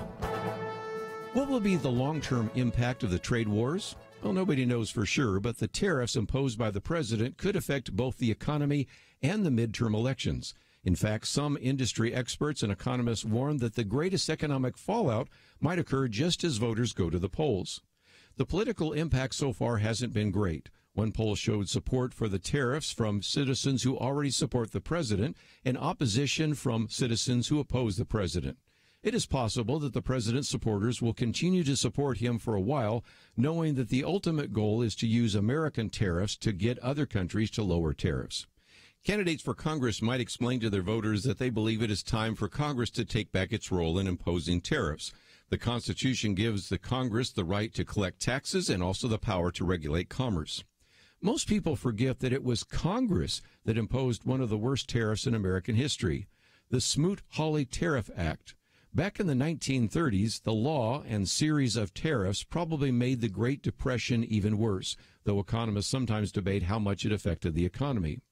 Over time, presidents began taking a greater role in managing tariffs and the economy. The 1962 Tax Expansion Act allowed the president to adjust imports so that they do not threaten national security. President Trump is using that law even though most of the countries impacted by these tariffs are not national security threats. I think it is time for members of Congress to take back their constitutional role and even explain to the voters why they want to do that. It is a debate that should take place during this election year. I'm Kerby Anderson, and that's my point of view. Take Kerby and the Point of View team with you on the go with the Point of View app. Search for Point of View Radio at the Apple or Google Play stores.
You're listening to Point of View, your listener-supported source for truth. Star Parker with us for a few more minutes. And again, let me just encourage you to read the article that we've posted.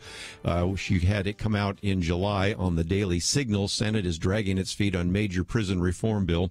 And Star, one of the things that Penna Dexter and I say time and time again, and you mention it in the article, is whenever Congress tries to do anything with the word comprehensive, it's a disaster. Comprehensive immigration reform, comprehensive health care reform.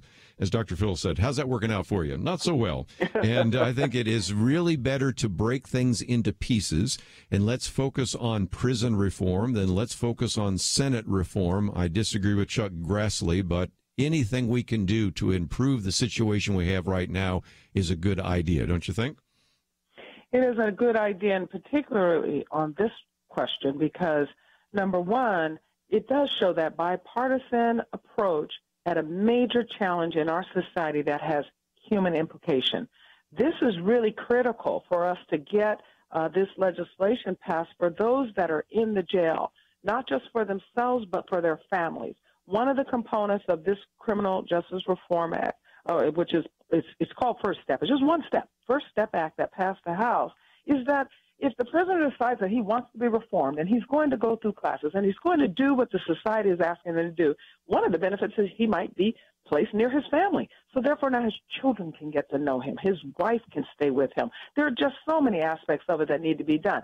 And so you're absolutely right, and Penna is absolutely right. Every time it comes comprehensive, that everybody wants their little piece in the pie, it breaks apart, and it should, because the devil is definitely in too many details, and in particular if it's out of Washington. The House, in their ability to pass a bill with that type of bipartisan support, should move Grassley to say, then why wouldn't I just go ahead and leave it just the way that it is, pass it through here, let the president sign it, and let the actions begin. For number two, we're in an election year. Those actions need to begin.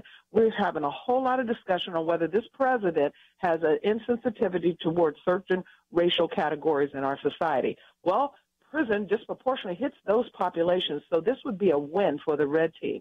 But number three, Grassley doesn't even have a federal penitentiary in his state, so he really,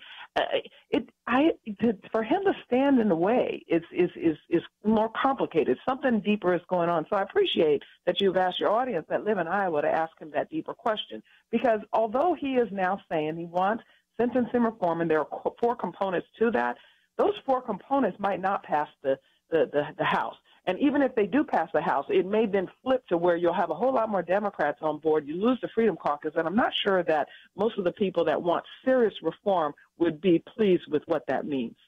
Well, again, let's give some of you a chance to join our conversation if you'd like to. We'll go to Georgia, WTKS. Matthew, thank you for joining us today. What's your point of view? Yes, good evening, and thank you for having me.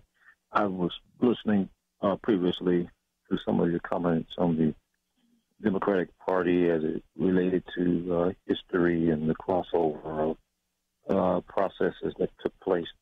But my general statement is that I think we have become too politically correct, both Democrats and Republicans, as it relates to who's right and who's wrong.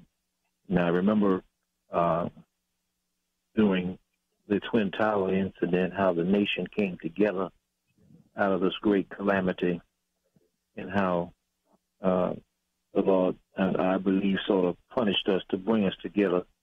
In the state that we're in today, I do believe that this nation needs to come together, and unless the Lord visit us again, it's sad when we pit one party against another, one color against another, for the sake of votes.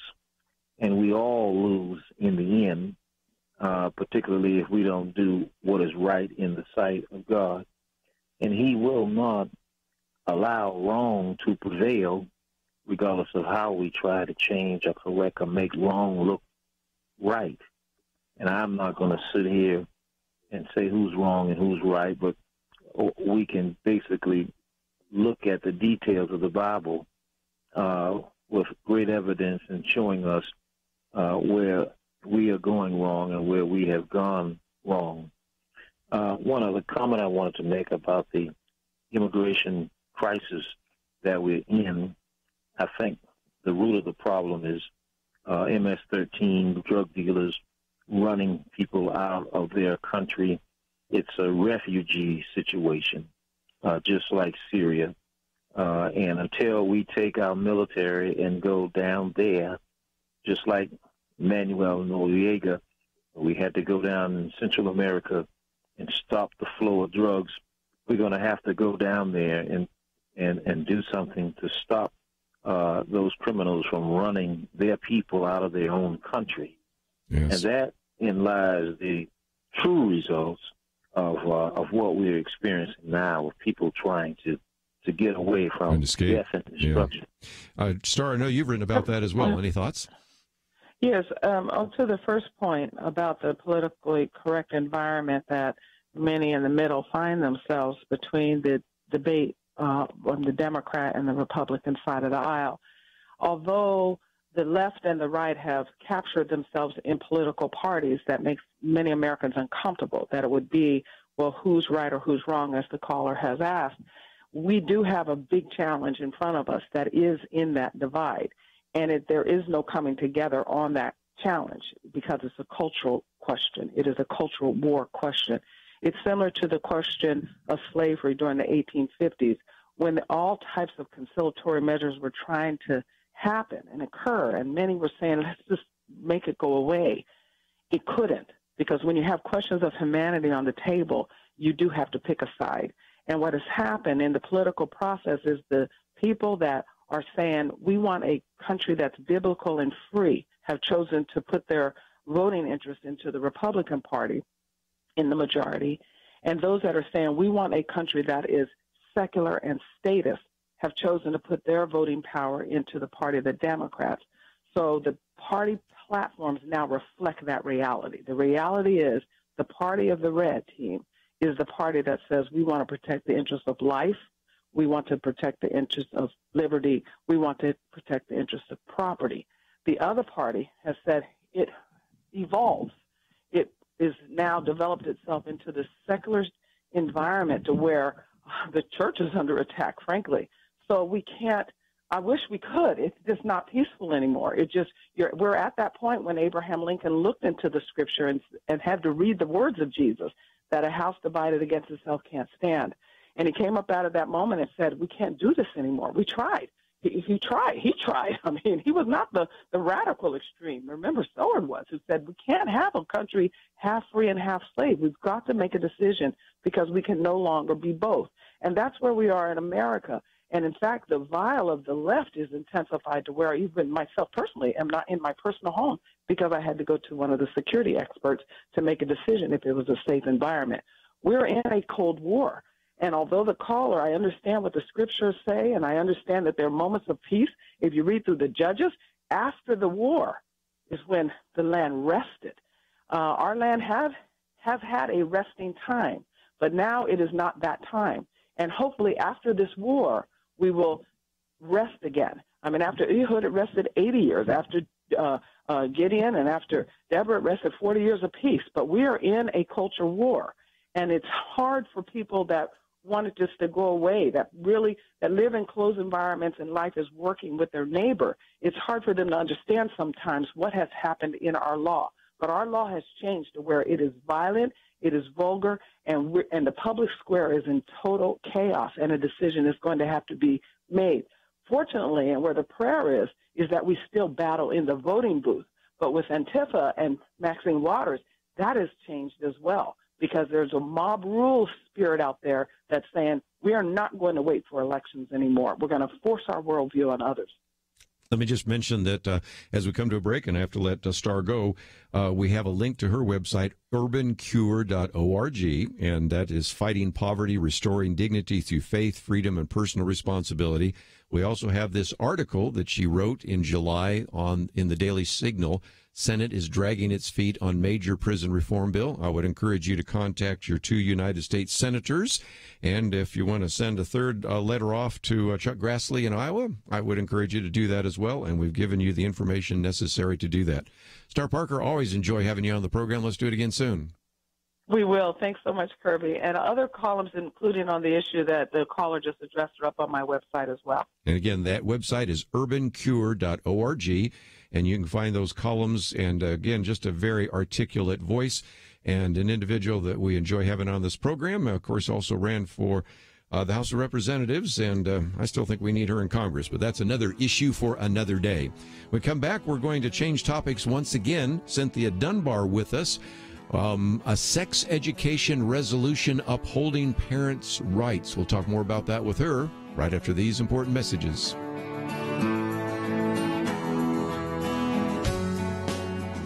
Imagine a police officer telling you you can't pray in your own home.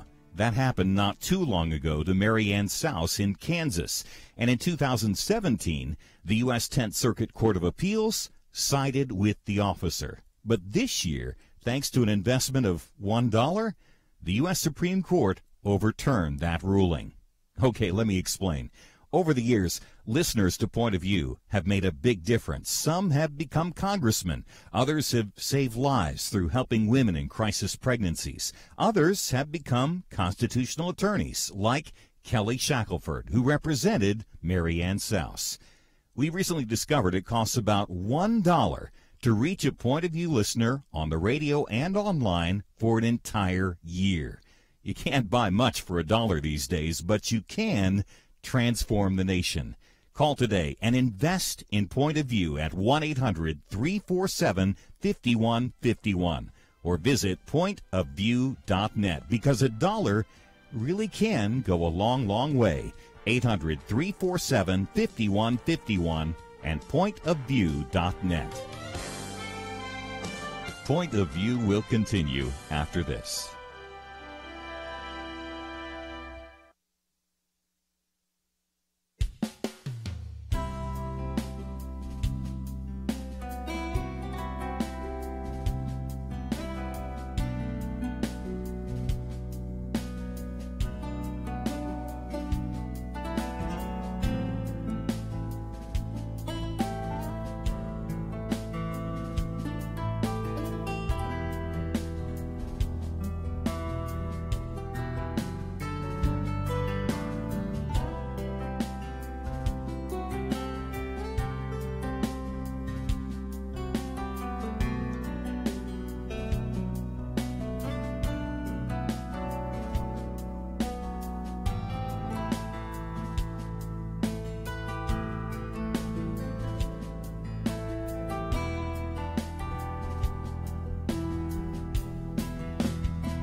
You are listening to Point of View.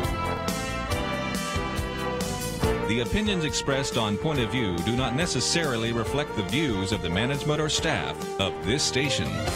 And now, here again is Kerby Anderson. Final half hour, I want to come to one more topic that, again, should be bipartisan. We just talked for a few minutes ago with Star Parker about bipartisan support of a prison reform bill and what eventually could be a criminal justice reform, and that is bipartisan. Certainly another thing that should be bipartisan has to do with parental rights as it relates to sex education. Since I've already announced that, I already got at least one call if somebody wants to talk about sex education curriculum, which we will do so in just a minute. But again, one of the articles we've posted for you to know more about is a piece that talks about how the RNC passed a sex education resolution upholding parents' rights.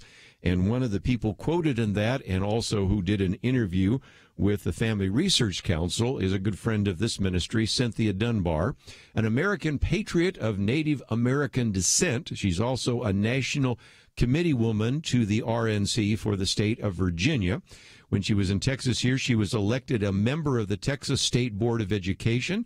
You may be familiar with her because we've talked in the past about her book that came out, One Nation Under, and it really looked at kind of the historical decline in America, very much relates to some of the things that we talked about in the first hour with Dinesh D'Souza, who was in studio with us in his film, The Death of a Nation. So, Cynthia, welcome back to Point of View. I'm happy to be here, Kerby. Thank you for having me on.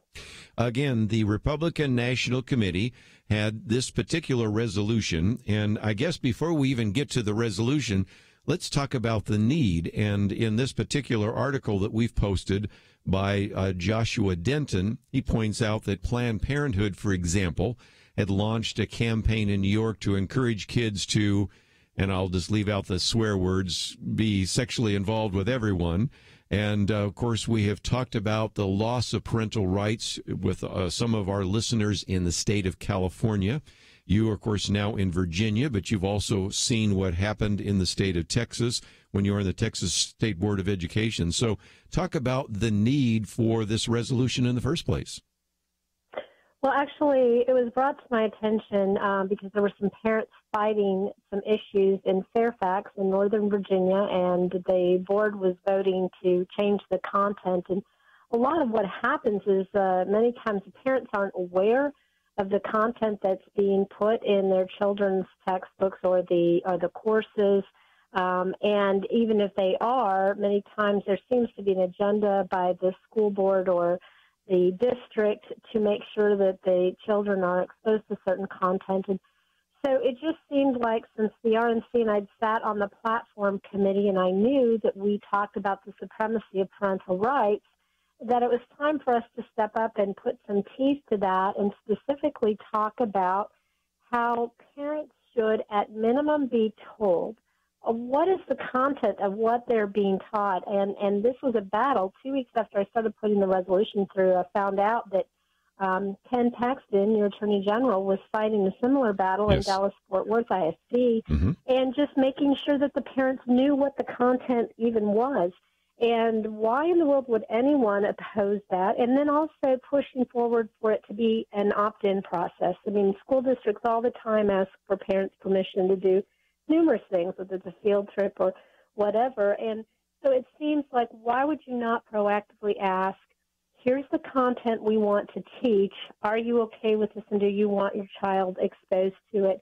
To get an opt-in instead of the opt-outs, which don't seem to be working because parents many times aren't even aware of the timing or the content to opt their children out. And so I put forward the resolution in our summer meeting, which actually took place in Austin, and was very pleased that it went through in our formal general meeting just the end of July. To, again, just maybe underscore the need for this, yesterday my commentary was about this judge that ruled that we should have transgender showers. And this judge, this is a district judge, actually said this, and that is that once the parents have chosen to send their children to school, their liberty interest in their children's education is severely diminished. Then it goes on later on to say that the students have no fundamental privacy right not to share school restrooms, lockers, showers with transgender students. So, Cynthia, it isn't just that parents don't know. In some cases, it is some educators and some legislators and some judges that think they should not be told. And so there is perhaps a greater battle, I would say, over the issue of parental rights than ever before, because of the fact that there is this schism that we were talking about in society between those who believe that we are created in God's image, we have value, we have dignity, our rights come from God, and those who say, no, we can change everything because we don't believe in God, we don't believe that we have inherent rights, and judges can determine whether or not you have a right over your children. And so that, I think, underscores the reason for the resolution in the first place, doesn't it? Absolutely, and this is a battle that's been waging for decades now, and it's just getting worse and worse. I remember being an expert testifier before a bill that was in a Senate committee hearing in Missouri, and this was like in 1990-91, and the senator conveyed that exact same sentiment, that it's the state that ultimately should be the one determining what happens with the children. So this is something that there is some subversive attempts that take place. It's not everywhere, but it is happening in a lot of different jurisdictions. You hear about it all over. I just learned last week about a parent in Colorado that they had been given passwords to look at the content, supposedly, of what their children were having in their sex ed course. And she lost her password, so she asked for her daughters, and when she went on, she found out that the content that the children were being exposed to was completely different than what they were actively showing the parent. So that shows an actual intent to not provide accurate information to the parents and to determine as the districts themselves what the students are going to be exposed to. And I think that that's why, this should be a bipartisan concern. We're not saying, basically the parents should be the one. They should be the ones who are told what the content is, and they should be the ones deciding what their children are going to be taught or exposed to and at what point. So hopefully this will start bringing to light a lot of the subversive activity that's happening in different districts around the nation. And again, there's some illustrations here from New York, of course, Virginia. We just talked about in California in this article. We also have a link to your website, DunbarForCongress.com. We'll get to that in just a minute. But let's take some phone calls, and we'll go to the state of Georgia. Courtney, I think you wanted to share a testimony. Go ahead. Virginia, we just talked about in California. Yeah. Turn your mic, turn your phone down. Yeah, go ahead. Well, we'll give her a chance to try to figure that out in just a minute. Let's talk about your website real quickly, and if nothing else, there's an opportunity for people, if they wanted to contact you and find out a little bit more about some of the things you're doing. What will they find when they land on your website? Well, actually, I need to be changing my website because you just mentioned the Dunbar for Congress. I was a candidate for Congress. Sure. I was not successful in the primary, so they will be able to go to that website. They will be able to contact me. But if they go to my Facebook page or my my Twitter account, which are both Cynthia N. Dunbar, it's at Cynthia N. Dunbar, I try to stay current with a lot of different things that are taking place around our nation, policy issues, and would love to have them connect with me, because I am in the process of changing the website, and we'll be giving more updates and more information on various resolutions, Sure. on different information that policy issues that are taking place around the nation. And again, we have your link to your Twitter account and your Facebook account. Of course, we have the website. Let's go to Courtney. I think we've connected up with you. What would you like to share? Well, I graduated 2 years ago from high school, and things were a lot different when I was coming through. We learned about sex ed, and we learned about each other's body parts, and some of the side effects that could happen if, you just run rampant. But it's gotten progressively worse, and I agree that the simple fact is it's not just the sexual education classes that children are getting things from. They're getting things from the internet. They come to school. They talk to each other. I mean, it's really ridiculous when you hear seventh graders talking about which teacher they would do and all this stuff, and that's just things I've never heard of even me being fresh out of school, it's getting a lot worse with adjusting sexual education. They're just open to too much to be able to stop it, really. Sure. I'm going to take a break, and when we come back, I think, again, you just emphasized another reason why this was an issue, and again, I would give this to anybody that is saying, well, I'm not so sure it's that bad. You can follow some of the HTMI links, for example, to what Planned Parenthood was developing as a campaign in New York. Parental advisory, I'll tell you, when you see it, you'll go, I can't believe they're doing this. And then we, of course, have a link to the interview that you did on Family Research Council. We've got a couple of others. So it's all available on our website, pointofview.net, and we'll continue our conversation with Cynthia Dunbar right after these messages.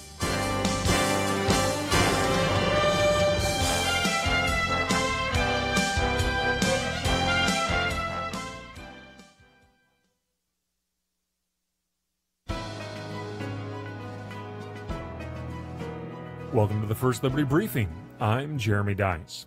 America is known for its commitment to religious liberty. People have always fled foreign lands persecuting their faith for a safe place to exercise their religion. That's part of the story of our founding. For the most part, the majority religion practiced here has been Christianity. According to a recent poll by the Public Religion Research Institute, that may be changing. The survey, conducted in all 50 states with more than 101,000 Americans, is called America's Changing Religious Identity. The big takeaway is that the religious landscape is changing in this country, especially in the under 30 crowd. There are Muslim, Hindu, and Buddhist populations that are on the rise, while the Christian community, both Catholic and Protestant, appear to be shifting downward. It's an interesting study and worth our attention. It reminds us that the promise of the First Amendment is a promise that Americans would be free to exercise their religion, not the religion of the state. It also reminds us that religious liberty is a promise for all religions in this country. I think that promise is a good thing. It allows for a robust debate, the opportunity to debate finer theological points, and to settle our disagreements over eternal matters peacefully and respectfully. The bottom line is this: America's religious landscape may change, but our commitment to religious liberty cannot. To learn how First Liberty is protecting religious liberty for all Americans, visit firstliberty.org. Students and teachers are being told that prayer, Bibles, and religion are illegal in public school, but that's not true. Learn the facts. Read your free Religious Liberty Protection Kit for students and teachers at firstliberty.org right now. Don't let anyone steal your freedom with bad information. Get your Religious Liberty Protection Kit for students and teachers at firstliberty.org. That's firstliberty.org.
Now, back to Point of View, your listener-supported source for truth. Cynthia Dunbar with us for a few more minutes. And again, we're talking about this resolution that was passed by the Republican National Committee, which is upholding parental rights. And this, I think, is just one of those issues that, again, we have to come back to.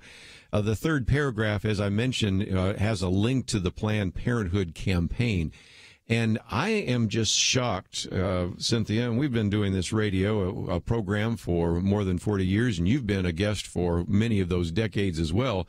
But I'm just shocked at how blatant some of this has become.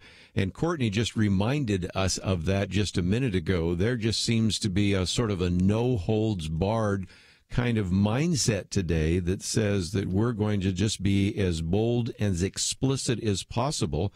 and the harm that it comes to young children, especially, that lose their innocence, and the harm that comes even to middle school and high school kids who are made to feel like if there's something wrong with them, if they're not sexually involved, just, I think, underscores the reason why this resolution was so important. Absolutely. And, you know, we've been fighting this for decades, and the normalization of certain behavior and trying to sexualize society. I watched a TED Talk not too long ago where they talked about how pedophilia should be taken off the DSM, and France just passed laws to remove the age of consent. I know I attended a conference once at Johns Hopkins where they were talking about removing sentencing so they could reduce the age of consent to 11. I mean, these are types of things that when you talk about it, most people think, oh, surely not. But yet there has been an agenda for years, and a lot of it started with, like, the Kinsey Institute. A lot of the sex ed courses actually came from the research of the Kinsey Institute, which is basically child abuse. And this material has been out there now for so long that it has become so normal. And I think that the parents are finally waking up, realizing this is just an all-out desire to take over control of their children. I mean, there was a school, I think it was in Oregon, that was actually paying for hormones to change for the student to change their gender without consent from the parents and even without knowledge by the parents. So these are the types of things that are happening. And I think just going back to some common sense thing of we are at least going to ask the districts to give information to the parents and for the parents to consent. Obviously, this is just a resolution. What we're hoping is that parents and different legislators will take this and run with this, applaud the RNC for being proactive, and encourage their legislators to enact legislation, one, removing an obscenity exemption, which a lot of parents aren't even aware that that exists. And what that means is content that would otherwise be deemed harmful to a child. Many states, 43 of the 50 states, have exemptions that say, but if it's for educational purposes, they're exempt and they can give that information. So removing those types of laws legislatively and then also requiring an opt-in, I think are two safeguards that hopefully both parties would be willing to get behind. I'd love to also have you speak to this issue about what you should do in terms of looking at your State Board of Education, your school board, because you were an elected member to the Texas State Board of Education, and you've looked at education for some time. And some of these school boards, some of these school councils, some of the state boards of education and others evaluate curriculum. And it seems to me that this is where we need to mobilize some of our listeners to Point of View to find out what's in the health textbooks and what kind of outside speakers are brought in to educate them, because this is not just giving them the basic facts, the birds and the bees, which frankly I think you can do in one session or so. And I sat on the board of a group that speaks to risk behavior, whether it's abstinence or drugs or bullying, whatever. So, I've certainly looked at that. But much of this is done to really advance homosexuality, to advance the LGBT agenda, to advance transgenderism, also to maybe break down some of the natural inhibitions so that they might get sexually involved and thus improve the likelihood, or increase, I should say, the likelihood of individuals going to an abortion clinic. So we really need to pay attention to what's happening at our school board, what's happening in our state board, because a lot of those very important decisions that affect our children and grandchildren happen there, don't they? Absolutely, and I can say that, the Christian community doesn't seem to be driving the proverbial school bus when it comes to these meetings. I mean, whether you're talking about the state board meetings or even local board meetings, a lot of times you will have one side, one agenda that is very organized. They have all of their people recruited. They many times even bust them in to speak at the public hearings. And, as we're all busy with our lives and everything, a lot of times we're not even aware when these meetings take place. But school board meetings and state board meetings where they're discussing content of curriculum are very, very important. And I would love to see more parents become aware, engaged, and involved. And hopefully by being aware of this push from the RNC for legislation to be passed, if you can get your local legislator to take up this cause and try to pass legislation, then the districts will be required to notify the parents of what the content is. And I think that alone will bring a lot of awareness. A lot of parents probably don't even know what the content is that their children they're being taught. Well, again, Cynthia, I appreciate the work that you've done over these years, being on the Texas State Board of Education, now, of course, the National Committee Woman to the RNC for the Commonwealth of Virginia. And it is always great to have you on the program. And thank you for giving us some time today to educate us and, most importantly, motivate us to find out what's happening in our local schools, to think about who we're going to elect to the school councils and to the state boards and even to the legislature and to Congress. So thank you for joining us today here on Point of View. It's my pleasure, and thank you for what you all do. Well, we're going to take a break, and if you find yourself saying, okay, I think you gave us some action items. Yes, we did. First of all, Dinesh D'Souza was with us in the last hour, and so the action item obviously there is to go and see the film, Death of a Nation. And I would hope that you'd bring some people along. So, again, you can go to the link that we have there on the website. You can get tickets, but also there's a trailer. It's about 2 minutes long. Won't take you long to watch it. And then you can maybe click the share button. Put it on your Twitter feed or Facebook page or via an email. Send it to someone that maybe doesn't know about that, and you could vastly influence a lot more people than we're influencing. We'll use your sphere of influence, and if we multiply that over all the listeners here, we'll have done certainly a great job of educating people and encouraging them to learn a little bit more. Of course, we talked with Star Parker about a possible letter or email that you could send to your senators about what would be a prison reform bill, and it's called the First Step Act because they recognize the second step might be sentencing reform. So let's take one step at a time. Got to walk before you run, so that's an action item. And then the third, we talked with Cynthia Dunbar, and again, you might want to print that article out about the RNC and the sex education resolution. And if you want to educate yourself, again, if you click on that link to Planned Parenthood, be prepared for seeing some words and some images you don't normally see, but nevertheless, it'll just remind you of what is out there and why we need to be involved. So that is our attempt to educate you, motivate you, and activate you today, and I hope that you appreciated that action item. Tomorrow, we, of course, are going to have our Millennial Roundtable. Nick Pitts will be with us, and we'll get back into a couple of other issues that we've sort of been left hanging. And so all through the week, we'll be covering some important issues, so hope you'll join us every day right here on Point of View.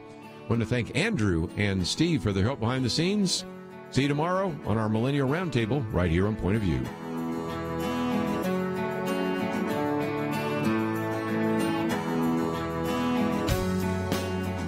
Just over 100 years ago, 2 or 3 cents would buy you what it takes $1 to buy today. What of any real value can you buy for $1? Well, how about this? How about enabling one listener to hear Point of View not just today, but for an entire year? You heard right. $1 makes it possible to reach a person through the radio or through any of our online channels for a year and pays for all the other resources available through our website. All the interviews with special guests and public officials, all the information, all the training, all the inspiration and transformation for $1. How many dollars will you invest in the future of our nation? How many lives can you change with your investment today? Call right now and reach more people to help change our nation. 1-800-347-5151 or visit pointofview.net because $1 really can go a long, long way. 1-800-347-5151 and pointofview.net. Point of View is produced by Point of View Ministries.